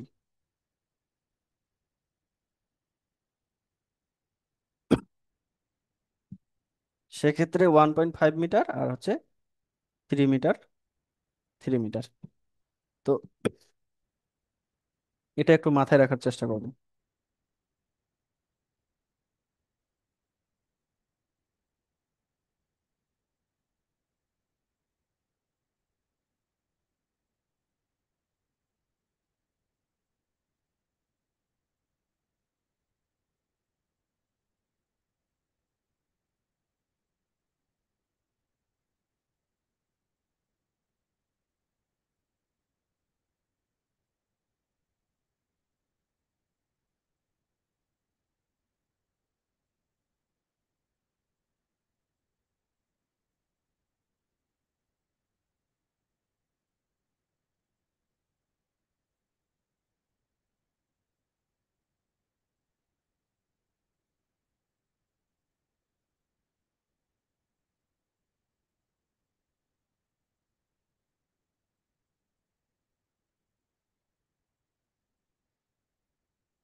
আচ্ছা, তো ফার এবং ground coverage, floor area ratio এবং হচ্ছে গ্রাউন্ড কভারেজ, এই যে বিষয়টা আছে, এটা আমরা যদি টিকা আকারে ধরি তাহলে আমার ইমারত নির্মাণ বিধিমালা এবং বিএনবিসি শুরুতে দেখবেন যে কিছু দেওয়া আছে, যে বহুতল ভবন কাকে বলে, হ্যাঁ, তারপর হচ্ছে বেলকনি কাকে বলে, বেলকনি কাকে বলে, প্যারাপেট কাকে বলে, হ্যাঁ, মেজানাইন ফ্লোর কাকে বলে, হ্যাঁ,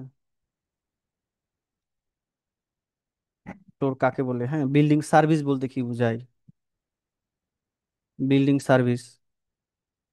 এরপরে দেখবেন যে ফুটপাত কাকে বলে, তারপর হচ্ছে আমরা হচ্ছে ফ্লোর ফিনিশ কাকে বলে, ground floor, GL ground level floor finish,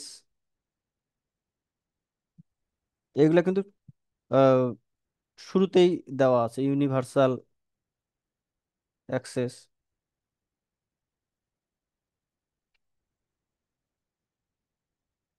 তারপর হচ্ছে ডেপ কাকে বলে, হ্যাঁ,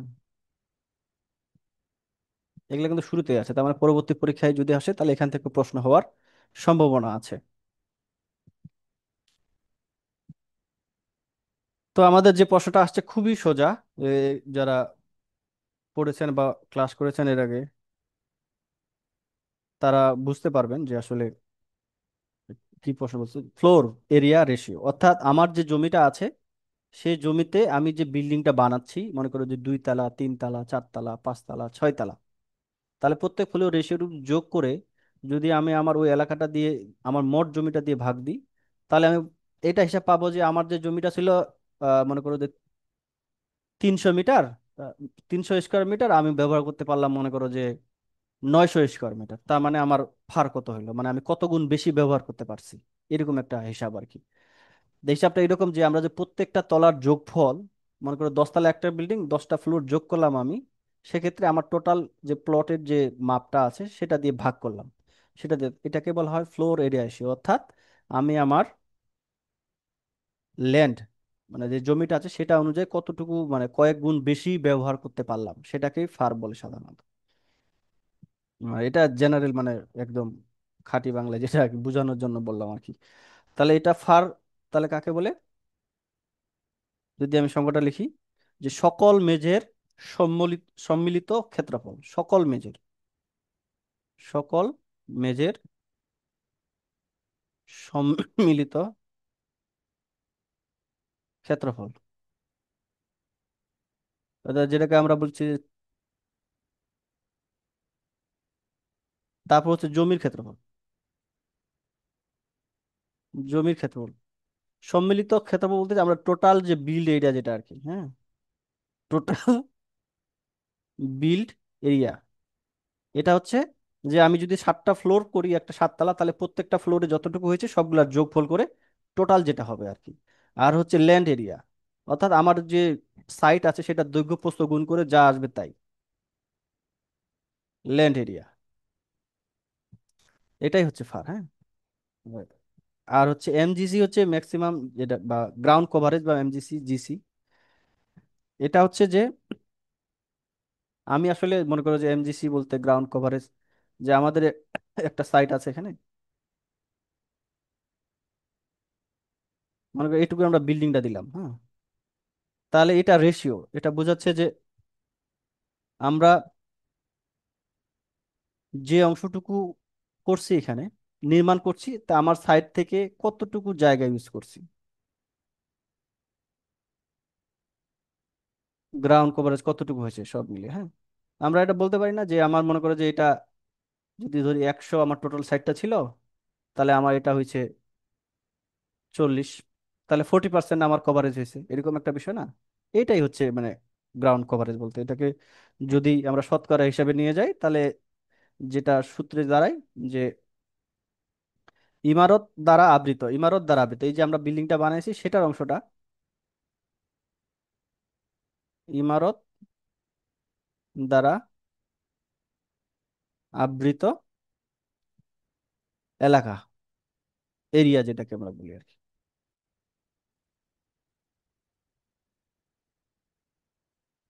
ইমারত দ্বারা আবৃত এরিয়া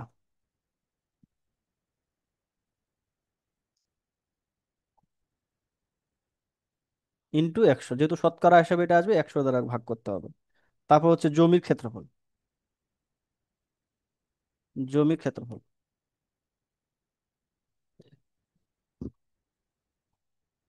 এটা হচ্ছে হিসাব করলে আমরা একটা পার্সেন্টেজ আকারে পাবো যে 50%, 60%, 70%।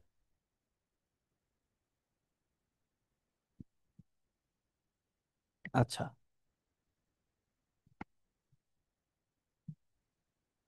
পরবর্তী একটা প্রশ্ন আসছিল, যেটা হচ্ছে পূর্ণরূপ লেখো, বিএনবিসি, ফার, এমজিসি, অর্থাৎ আমরা ফারের একটা, এটা তো পরীক্ষায় ছিল, এমজিসি এটা পরীক্ষা ছিল, এলইউপি এটাও ছিল, ডেপ আমরা হয়তো বা পড়ি নাই।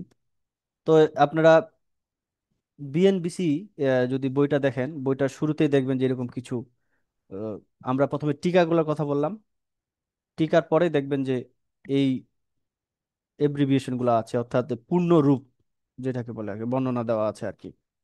এব্রিভিয়েশন নামে একটা চ্যাপ্টারই আছে, হ্যাঁ, যেখানে এ- অনেক দেওয়া আছে। যেমন আমি যদি কিছু লিখি BWD, BWDB, Bangladesh water development board, হ্যাঁ। তারপর হচ্ছে PWD, পাবলিক ওয়ার্কস ডিপার্টমেন্ট, হ্যাঁ। তারপর NF, NEFP, NFPA, national fire protection association, হ্যাঁ। তারপর হচ্ছে CFC, ক্লোরোফ্লোরোকার্বন। তারপর হচ্ছে LGD, EED, HBRI, Cox's Bazar development authority, CDA, মানে এই এব্রিভিয়েশন গুলা এখানেই আছে। তারপর DPC, ড্যাম প্রুফ কোর্স।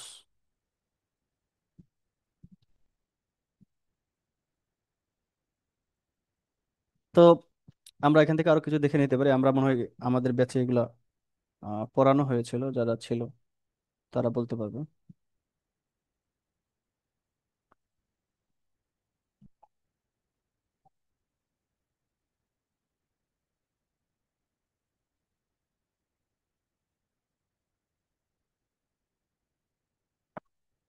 তো যদি দেখি তাহলে বিএনবিসি কি হলো, Bangladesh national building code, FAR হলো ফ্লোর এরিয়া রেশিও, আর এমজিসি হচ্ছে ম্যাক্সিমাম গ্রাউন্ড কভারেজ।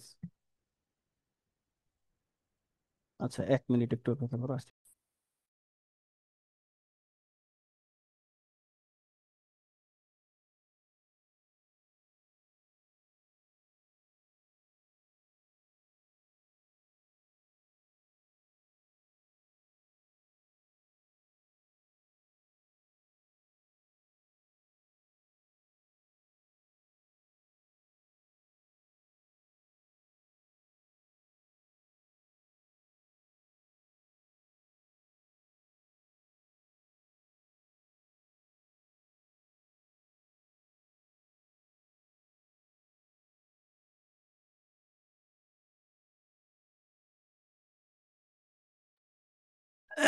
দুঃখিত। তারপর হচ্ছে ডেপথ ডিটেল এরিয়া প্ল্যান, এর সাথে আমরা কিন্তু বাকিগুলো দেখে নেব আর কি, যে এব্রিভিয়েশন গুলো আসলে কি কিরকম।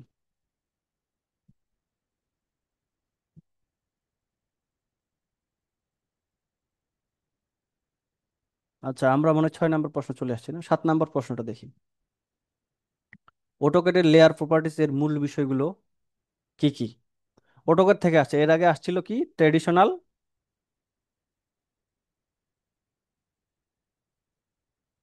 ভার্সেস রেভিট। তবে লেয়ার প্রপার্টিজ বলতে এখন আরো থাকতে পারে যে কিভাবে প্লট নিতে হয়। হুম।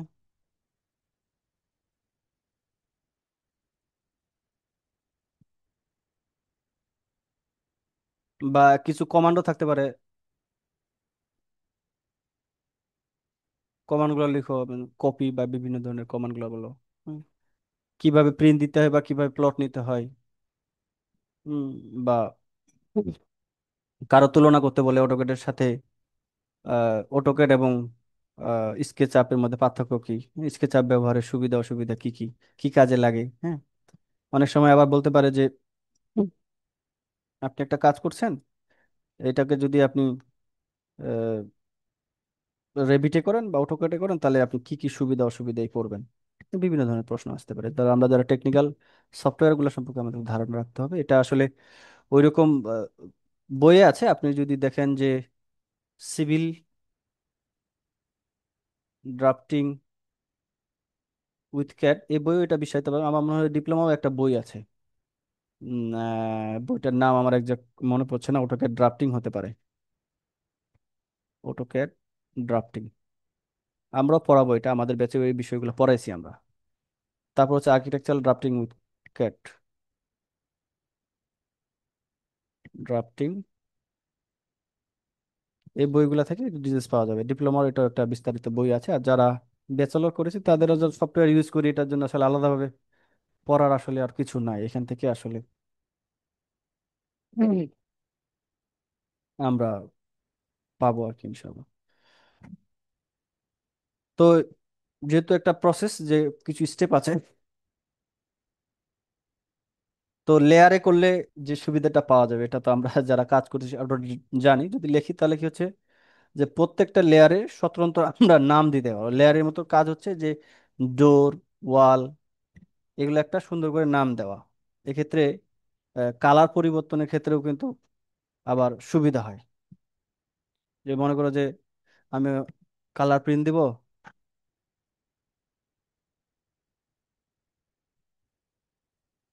মনে করো যে আমি কালার প্রিন্ট দিব।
তো আমরা এক্ষেত্রে যদি কালার আগে থেকে যদি প্রপার্টিসে যাই ঠিক করি, তাহলে ডোরের কালার যদি আমি একবার চেঞ্জ করি তাহলে কিন্তু সবগুলাই চেঞ্জ হয়ে যাবে। এটা হচ্ছে ক্লায়েন্টকে তখন প্রেজেন্টেশনের ক্ষেত্রে বা এরকম সুন্দর করে বোঝানোর জন্য। তখন আমরা কলামের কালার, হচ্ছে ফার্নিচারের কালার, ওয়ালের কালার, হ্যাচের কালার, হ্যাঁ, স্টেয়ারের কালারগুলো ঠিক করতে পারবো। অন অফ বিষয়টা হচ্ছে যে মনে করো যে আমি কোনো কাজ করতেছি, বা আমি ওয়ার্কিং ড্রয়িং করতেছি, বা অন্য কলামগুলা সেপারেট করতেছি, বা কলামগুলোতে হ্যাচ দিচ্ছি। সেক্ষেত্রে আমি যদি, আমার যদি লেয়ার করা থাকে, তাহলে অপ্রয়োজনীয় যেগুলো লাগছে না ওই সময়, হ্যাঁ, কলামের কাজ করতেছি, সেক্ষেত্রে আমি আমার যে ওয়ালগুলো আছে বা আমার যে ডোর উইন্ডো আছে বা ফার্নিচার আছে, আমি সেগুলোকে অন অফ করতে পারবো সিলেক্ট্রনিক। তাহলে আমার সুবিধা হবে, তার মানে কাজটা খুব দ্রুত হবে আর কি। লাইন টাইপ যেটা হচ্ছে যে আমাদের তো বিভিন্ন ধরনের লাইন দেখাতে হয়, সলিড লাইন দেখাতে হয়, তারপর ডটেড লাইন দেখাতে হয়, ড্যাশ লাইন দেখাতে হয়, হ্যাঁ, বাউন্ডারি লাইন দেখাতে হয়।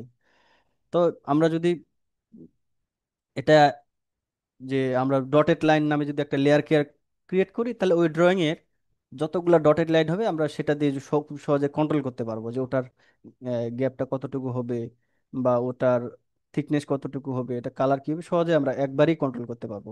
আলাদাভাবে বারবার প্রত্যেকটাতে যায় কন্ট্রোল করার দরকার নাই। ফ্রিজ হচ্ছে যে আমি কাজ করতেছি, আমি চাচ্ছি সব লেয়ারগুলো আমার এখানে থাকবে। সেক্ষেত্রে আমি যেগুলো নিয়ে কাজ করবো জাস্ট সেগুলো নিয়ে শুধু কাজ করতে পারবো, বা সেগুলো আমি মডিফাই করতে পারবো। বাদ বাকিগুলো ফ্রিজ হয়ে যায়, বা সেগুলো মানে দেখতে পাবো কিন্তু নড়াচড়া করতে পারবো না বা এডিট করতে পারবো না। লাইন টাইপ হচ্ছে যে আমি যেটা বললাম যে আমাদের অনেক সময় ওয়ালের লাইন মোটা, বা আমাদের অনেক সময় আবার থাকে যে সিঙ্গেল লাইন দিতে হয়, আবার বাউন্ডারি লাইন দিতে হয়, তো সবগুলোর তো একটা থিকনেস আছে লেয়ারিং এ যেটা বলে আর কি। তো আমি প্রিন্ট দিয়ে দেখলাম যে প্রিন্ট দিয়ে আমার সবগুলো প্রায় একই আসতেছে, সেক্ষেত্রে আমরা কি করতে পারবো, লাইন ওয়েট কমা একবারে, ওয়ালের লাইট যদি একবারে যায় বাড়াই দিই 0.5 থেকে, যদি 0.005 থেকে 0.5 বা এরকম 1 করে, তাহলে একবারই পুরোটাই চেঞ্জ হয়ে যাবে সব যতগুলো ওয়াল আছে ড্রয়িং এ। লক আনলক যে বিষয়টা আছে সেটা তো বুঝছি। তারপর হচ্ছে প্লট নেওয়া, খুব সহজেই লেয়ারে থাকলে আমরা ওটা, ওই লেয়ারটা আমার প্রিন্ট হবে কিনা আমি তখন ওটা আইডেন্টিফাই করে দিতে পারবো লেয়ারে ঢুকে। অপ্রয়োজনীয় লাইনগুলো তখন আমি আন, যদি প্লট হবে না এরকম যদি মিউট করে দিই, তাহলে কিন্তু আমার প্রিন্টারে সেগুলো আসবে না কিন্তু আর।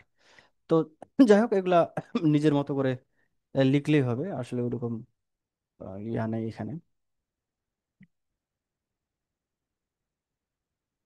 আচ্ছা, তাহলে নকশা নির্মাণ অনুমোদনের জন্য কি কি নকশার প্রয়োজন? আমাদের যে 8 নাম্বার বা সর্বশেষ যে প্রশ্নটা আছে, নির্মাণ অনুমোদনের জন্য কি কি নকশার প্রয়োজন?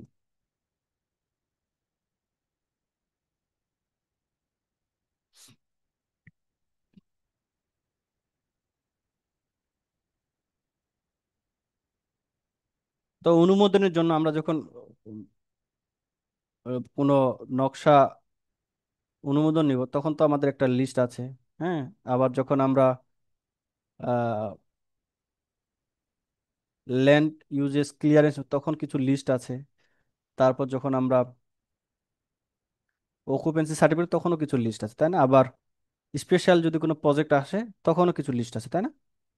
তো এখানে যেহেতু আইডেন্টিফাই করে দিচ্ছে নির্মাণের জন্য কতগুলো লাগবে, তো সেক্ষেত্রে আমরা এর আগে লিস্টগুলো যেগুলো পড়ছিলাম, সেক্ষেত্রে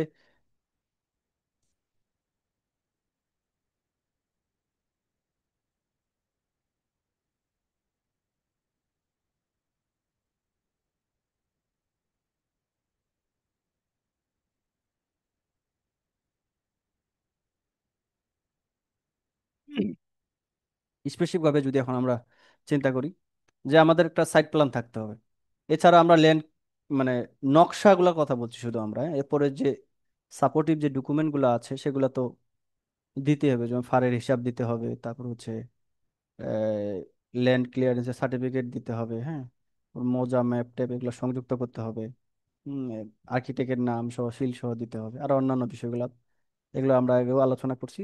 এই প্রশ্ন স্পেসিফিক হিসেবে নকশার প্রয়োজন আর কি। তাহলে সাইট প্ল্যান দিতে হবে, ফ্লোর প্ল্যান দিতে হবে, যতগুলো ফ্লোর আছে সবগুলো প্ল্যান দিতে হবে, এলিভেশন দিতে হবে, সেকশন দিতে হবে। এটা আমার আর্কিটেকচারাল পার্ট গেল, তাই না?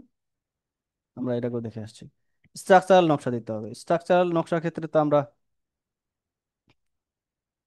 আলোচনা করছি যে কি কি বিষয়গুলো দিতে হবে, তাই না? যে ফাউন্ডেশন দিতে হবে।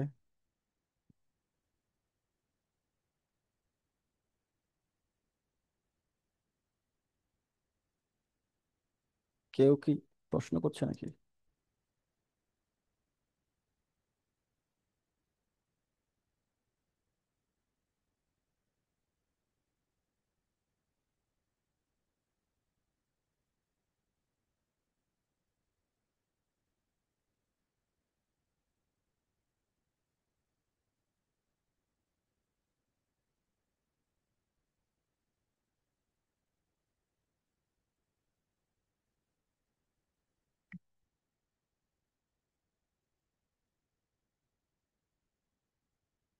আচ্ছা, স্ট্রাকচারাল যে বিষয়গুলো আমরা আলোচনা করছিলাম যে সাধারণত আমরা যেগুলো দিই যে সেপটিক ট্যাঙ্কের ডিটেল দিতে হবে, তাই না? সেপটিক ট্যাঙ্ক, স্টেয়ার, কলাম, বিম, ফাউন্ডেশন,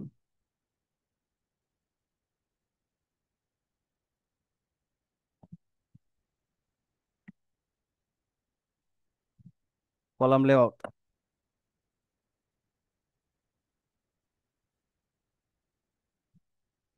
পাইল থাকলে পাইল লেআউট। এ মোটামুটি সাধারণ এগুলো। আর যদি স্পেশাল প্রজেক্টের ক্ষেত্রে সেখানে তো আলাদা লিস্ট আমরা একটু দেখে নেবো এটা আর কি। এছাড়া যেটা আছে প্লাম্বিং, প্লাম্বিং এর নকশা দিতে হবে। তারপর হচ্ছে ইলেকট্রিক্যাল নকশা দিতে হবে, অগ্নি নিরাপত্তার, ফায়ার এক্সিট, এটাকে আবার ফায়ার এক্সিট প্ল্যান দিতে হবে। হ্যাঁ, ফায়ার এক্সিট প্ল্যান। এক্ষেত্রে যদি হাই রাইজ বিল্ডিং হয় সেক্ষেত্রে কোন ফ্লোরে আমরা এইচভ্যাক সিস্টেম রাখতেছি, হ্যাঁ, সেটার আহ, একটা প্ল্যান দিতে হবে আর কি। কোন কোন ফ্লোরে আমরা নিচ্ছি, বা এরকম যদি সেন্ট্রাল এসি কন্ট্রোল থাকে বা কোনো অন্যান্য ফিচার থাকে তাহলে সেটাও এখানে সংযুক্ত করতে হবে আর কি।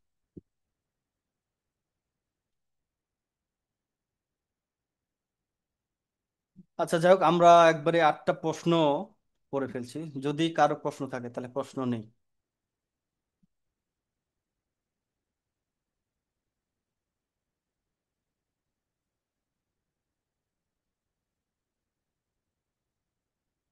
যারা স্পেশাল ব্যাচের ওয়ানের আছে আমরা,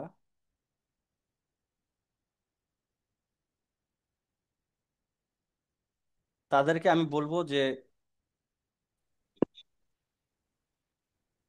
ক্লাসগুলো মনোযোগ দিয়ে করার জন্য, যেগুলো আপলোড দিচ্ছি। তারপরে কেউ যদি প্রশ্ন করে।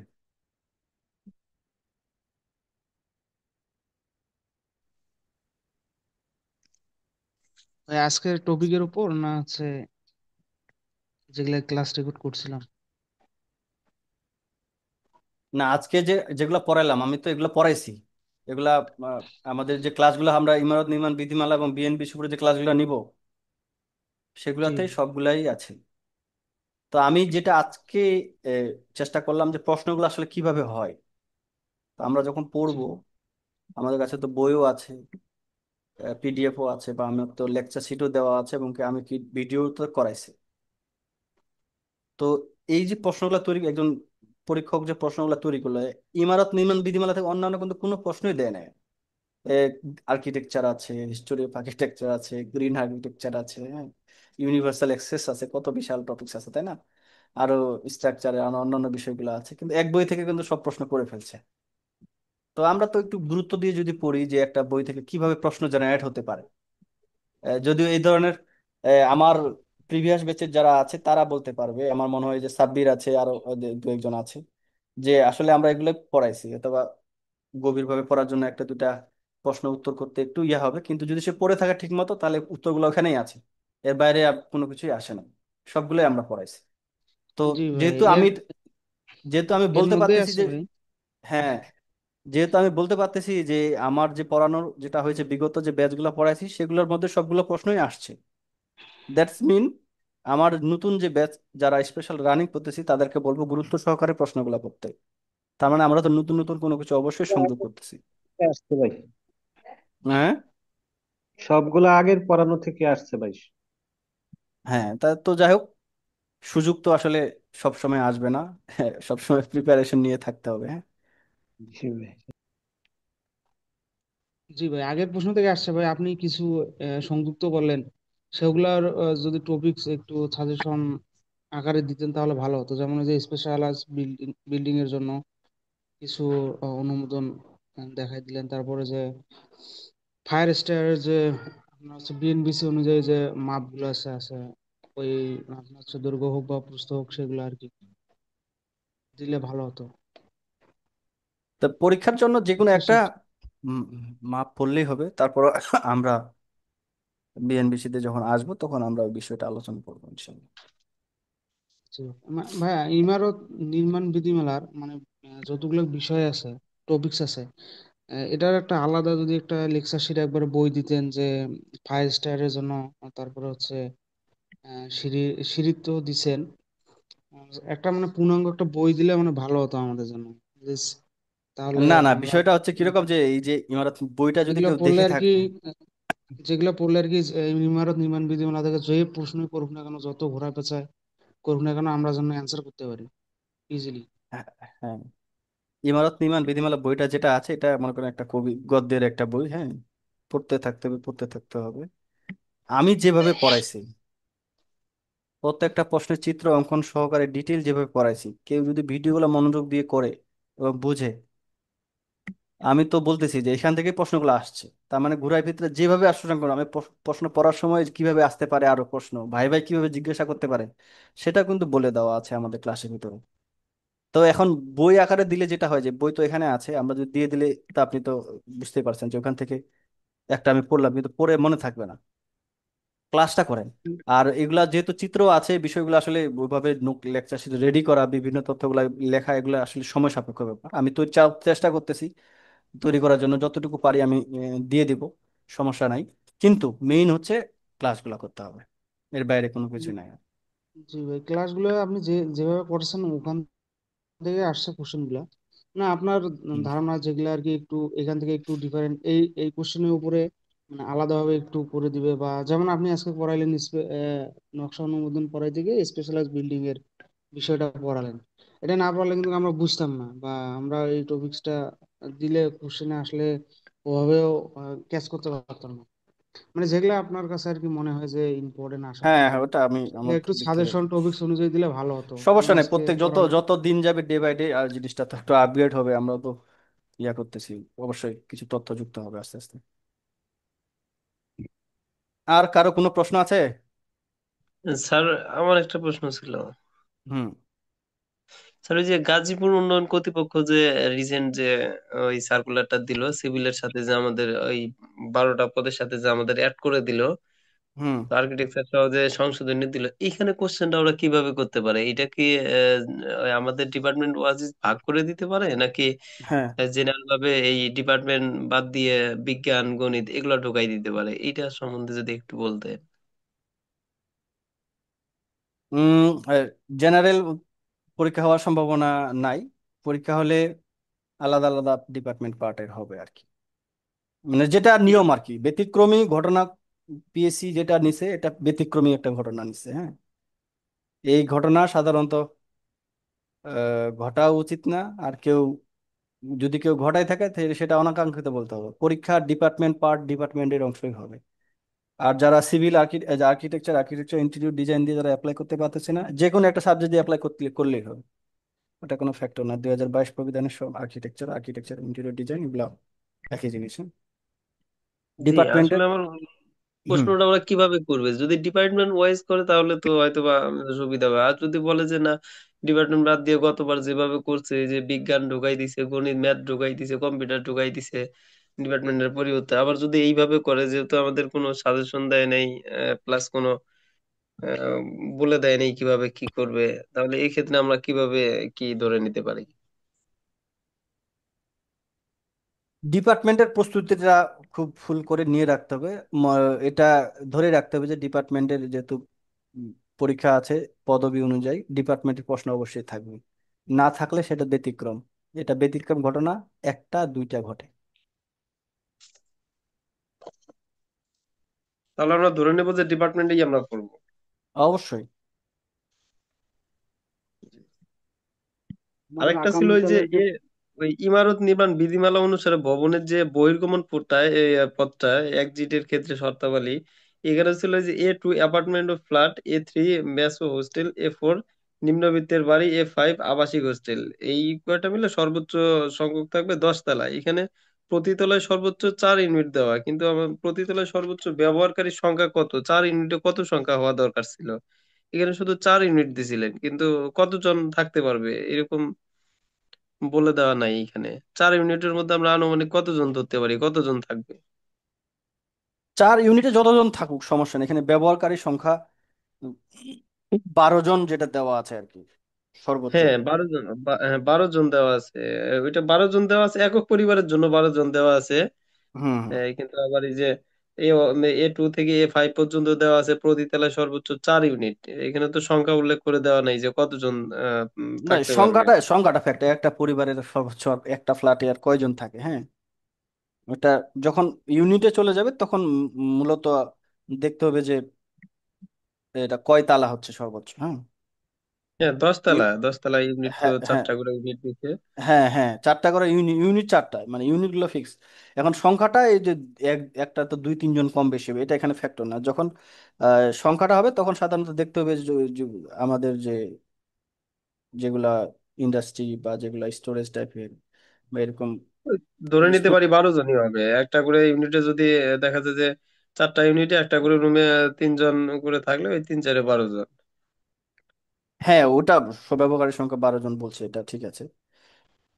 মানে ব্যবহারকারী সংখ্যা তো একটা পরিবারে তার বেশি মানুষ থাকে না, একটা নির্দিষ্ট করে বলছে আর কি হ্যাঁ হ্যাঁ হ্যাঁ, রুলস। ওই 3 থেকে 4 যখন জন আমরা এগুলো একটু। রেসিডেন্সিয়াল হিসাব করব তখন আমরা ইউনিট এবং ফ্লোর হিসাব করব। আর যখন আমরা ইন্ডাস্ট্রিয়ালের দিকে বা কমার্শিয়াল এদিকে যাব, যেখানে আসলে লাইফ রিস্ক থাকে, এরকম মেটেরিয়ালস থাকে, ওখানে সাধারণত ব্যবহারকারী সংখ্যাগুলো একটু চিন্তা করতে হবে, কতজন ইন্ডাস্ট্রিতে কতজন আছে, হ্যাঁ। সেটার উপর ভিত্তি করে তখন ফায়ারের এক্সিট গুলো নির্ধারণ করতে হবে আর কি। পরিবারের সংখ্যা সাধারণত 1 2 জন বেশি হয়, এটা ফ্যাক্টর না। জি জি। আর ওই যে সিঁড়ির একটা ইয়ে দিছিলেন, একটি আদর্শ সিঁড়ির বৈশিষ্ট্য কি? এই যে সিঁড়ির পাশে যে ওই ধাপের সংখ্যাগুলো দিয়ে একটা চিত্র দিয়েছেন, সিঁড়ির ঢাল দিয়ে একটা চিত্র দিয়েছেন, হেডরুম দিয়ে, ল্যান্ডিং দিয়ে একটা চিত্র দিয়েছেন। আমরা কি পাশাপাশি এই চিত্রটা কি আর্ট করে দিব? ওই হ্যাঁ হ্যাঁ। আহ, তেমন একটা সময় লাগবে না, একটু ভালো করে দেখাই দিয়েছেন, ওইভাবেই আর্ট করে ওইভাবেই প্র্যাকটিস করছি। তো এটা কি হুম। পাশাপাশি করে দেখাই দিব? পাশাপাশি শুধু এই প্রশ্নের ক্ষেত্রে না, যে কোনো প্রশ্নের ক্ষেত্রে। মনে করেন সেটব্যাক একটা প্রশ্ন আসছে, কোনো চিত্র আর্ট করতে শেখাইনি আমি, আপনি সেটব্যাকের সংখ্যাটা লিখলেন। এখন আমি ওটা তো আমি তো একটা চিত্র অঙ্কন করে দেখালাম এভাবে, যে এটা আমরা একটা বিল্ডিং প্লট, এটা হচ্ছে আমাদের বিল্ডিং বা ইনফ্রাস্ট্রাকচার, এই যে ফাঁকা যেটা রাখলাম এটাকে আমরা সেটব্যাক বলতেছি। এই যে চিত্রটা আর্ট করলাম, এই চিত্রটা আর্ট করতে হবে। পরীক্ষা ক্ষেত্রে চেষ্টা করতে হবে আপনি একটা লাইন লেখার পরে সেটাকে যে কোনো চিত্র দিয়ে বুঝাইতে পারতেছেন কিনা। সেটা শুধুমাত্র ওই প্রশ্নের জন্য না, বাদ বাকি সকল প্রশ্নের জন্যই প্রযোজ্য। পরীক্ষা সবাই দিবে। আপনার আমাদের যারা আমরা প্র্যাকটিস করতেছি তাদের তো একটা আলাদা একটা অবশ্যই বৈশিষ্ট্য গড়ে উঠবে, যে আমি কিভাবে অ্যানালাইসিস গুলো শেখাইছি এবং কিভাবে প্রশ্নের সাথে চিত্র সংযুক্ত করতে শেখাইছি। এটা মনেও থাকবে জি এবং আপনার জন্য সুবিধা হবে। আমরা অনেক প্রশ্ন এভাবে পড়ছি, কিভাবে চিত্র অঙ্কন করতে হয়। এটা স্পেশাল, আর যারা টাকা খরচ করে যারা পড়ছে তারাই জানতে পারবে, কি অন্যরা জানার সুযোগ কম। আসসালামু আলাইকুম। ভাইবার জন্য একটা কোশ্চেন দিছিলেন, যেমন এই যে ফায়ার সেফটি ডোর এর বৈশিষ্ট্য কি, তারপরে ফায়ার রেটিং, হাফ আওয়ার কি, মানে এইটা ভাইবার জন্য অ্যান্সার কি আমার? এই যে যদি একটি নির্গমন পথ দরজা থাকে এবং ব্যবহারকারীর সংখ্যা ও যাতায়াতের দ্রুত, এই সেম উত্তরটা কি এইটাই হবে, হ্যাঁ নাকি এটার জন্য হ্যাঁ, পার্থক্য কোনো উত্তর ওইটা হবে? ওইটাই উত্তর হবে। হ্যাঁ হ্যাঁ, আমি এটা নিয়ে একটু দ্বিধাদ্বন্দ্বে ছিলাম। হ্যাঁ হ্যাঁ, ভাই এটাই একটা আমাকে আমার। প্রশ্ন। হুম। এখানে ওই যে আসসালামু ইমারত আলাইকুম। নির্মাণ বিধি অনুযায়ী অন্যান্য যে একটা লাস্টের দিকে 1.25 মিটার, অন্যান্য বলতে ভাই কোনগুলাকে বোঝাইছে? কোনটাতে? এই যে ভাই ইমারত নির্মাণ বিধিমালা অনুযায়ী সিঁড়ির প্রস্থ ন্যূনতম মাপগুলা যে ভাই। হুম। আচ্ছা, এই যে যে Student- ক্যাটাগরি গুলো আছে, এই ক্যাটাগরি গুলাতে যখন আমরা ফেলাইতে পারবো না, তখন আমরা সেগুলোকে অন্যান্য বলবো আর কি। ও আচ্ছা আচ্ছা বুঝছি। আচ্ছা। এছাড়াও হ্যাঁ বিএনবিসি তে খুব ডিটেইল ভাবে দেওয়া আছে কোনটা কোন ক্যাটাগরিতে পড়ে। মনে করেন যে আমরা একটা আর্ট গ্যালারি করব বা একটা মিল বানাবো, একটা কারখানা বানাবো, হ্যাঁ, একদম ডিটেইলসে দেওয়া আছে। তবে আমরা জেনারেল যেগুলা ইমারত নির্মাণ বিধিমালায় পড়ছি, সেখানে তো বিল্ডিং এর নাম অলরেডি ক্যাটাগরি করে দেওয়া আছে। এগুলোর ভিতরে যদি না পড়ে তাহলে অন্যান্য সূত্র হ্যাঁ মধ্যে আমরা ফেলে দেবো আর কি।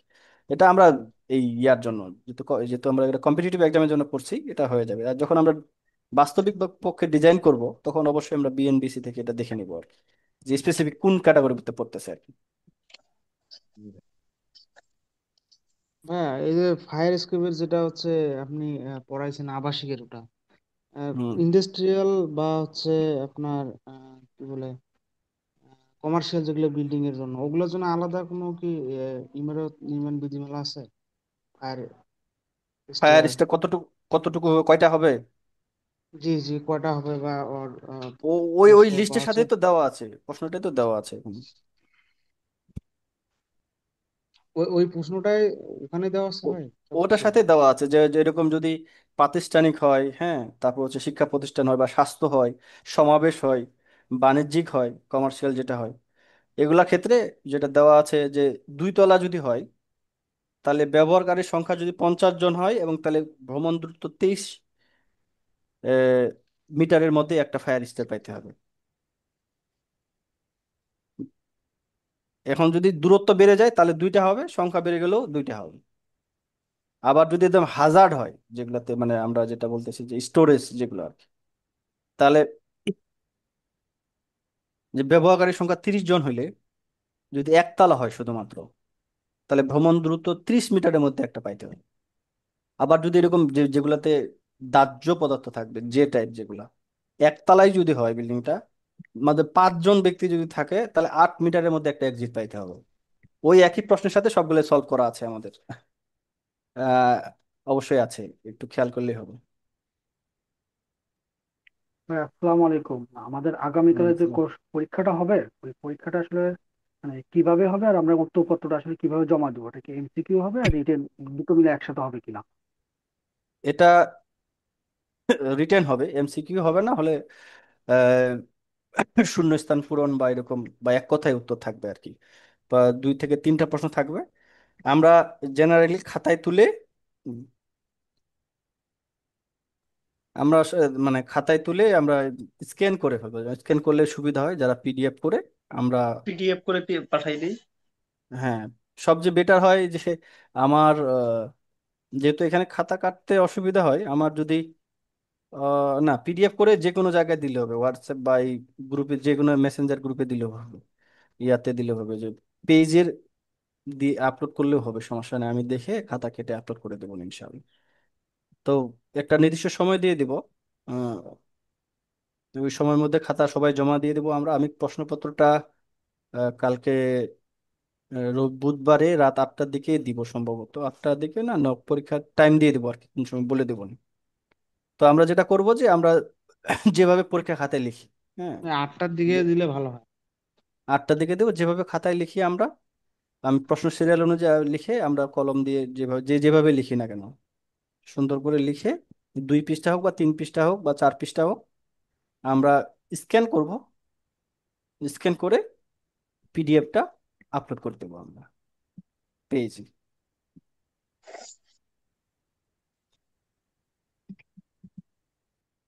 আচ্ছা, টাইম যে তো দেওয়া, কোশ্চেনের টাইম পিডিএফটা একটু টাইম তো দিয়ে দেওয়া দিয়েন, থাকবে ভাই, না? অ্যান্সার শিটটার কোশ্চেন টাইম। পিডিএফটা দিয়ে দিবেন। আজকে এটা দিয়ে দিব না, এটা পাবলিক, এটা আজকে ক্লাসটা পাবলিক, সমস্যা নেই, আজকে এটা দিয়ে দেবো না। হ্যাঁ, কোশ্চেন টাইম তো থাকবেই। হ্যাঁ, টাইম দেওয়া থাকবে, কোশ্চেনই দেওয়া থাকবে টাইমটা। ভাই, ওই যে আগের লেকচারে তো হচ্ছে ইয়া বন্ধ করাইছে না, এই ভার্নাকুলার আর্কিটেকচার আর হচ্ছে history, history of architecture syllabus হচ্ছে হিস্টোরি অফ আর্কিটেকচার। না না, ওই যে মানে এর আগের ক্লাসটা, মানে আমরা, আপনি আপনি তো ওই যে লেকচার শিট গুলো আবার রিমাইন্ড করতেছেন। যেমন এর আগের যে লাইভ ক্লাসে যে ভার্নাকুলার পর্যন্ত মনে হয় হয়েছে, এখন বাকিগুলো আর কি একটু পড়ালে ভালো হতো। Universal green architecture.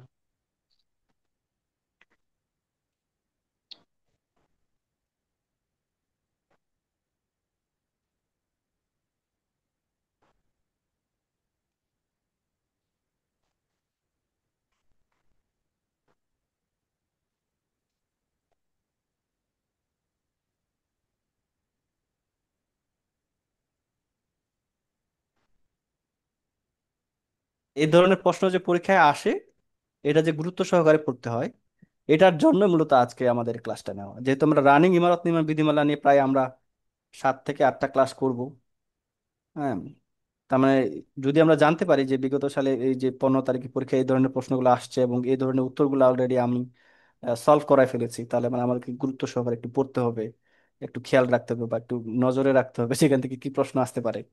এই গুরুত্বটা বোঝানোর জন্য আজকে ক্লাসটা আমি এটাই নিছি, যেহেতু আর এরপরে আমরা লাইভ ক্লাসটা গ্রিন বিল্ডিং বা সাস্টেনেবল ডিজাইন যে ডেভেলপমেন্ট এবং আমাদের যে ইউনিভার্সাল যে অ্যাক্সেস আছে, যে আমাদের যে বিগত যে ক্লাসগুলো হবে সেগুলোর আলোকে আমি সামারাইজ সামারাইজ করব, অসুবিধা হবে না। তবে জি ভাই, বুঝতে পারছি। আমি আমি যে ভাই ক্লাসগুলো না ভালো হয়েছে করবে আজকে। হুম। আজকের ক্লাসটা নিছেন, ভালো হয়েছে, অনেক ইফেক্টিভ ক্লাস। মানে যেহেতু একটা কোশ্চেন, একটা এক্সাম হয়েছে, এটার উপর একটা ক্লাস নিছেন, ভালো হয়েছে। আমি বুঝতে পারছি, অনেক বিষয় জানতে পারছি।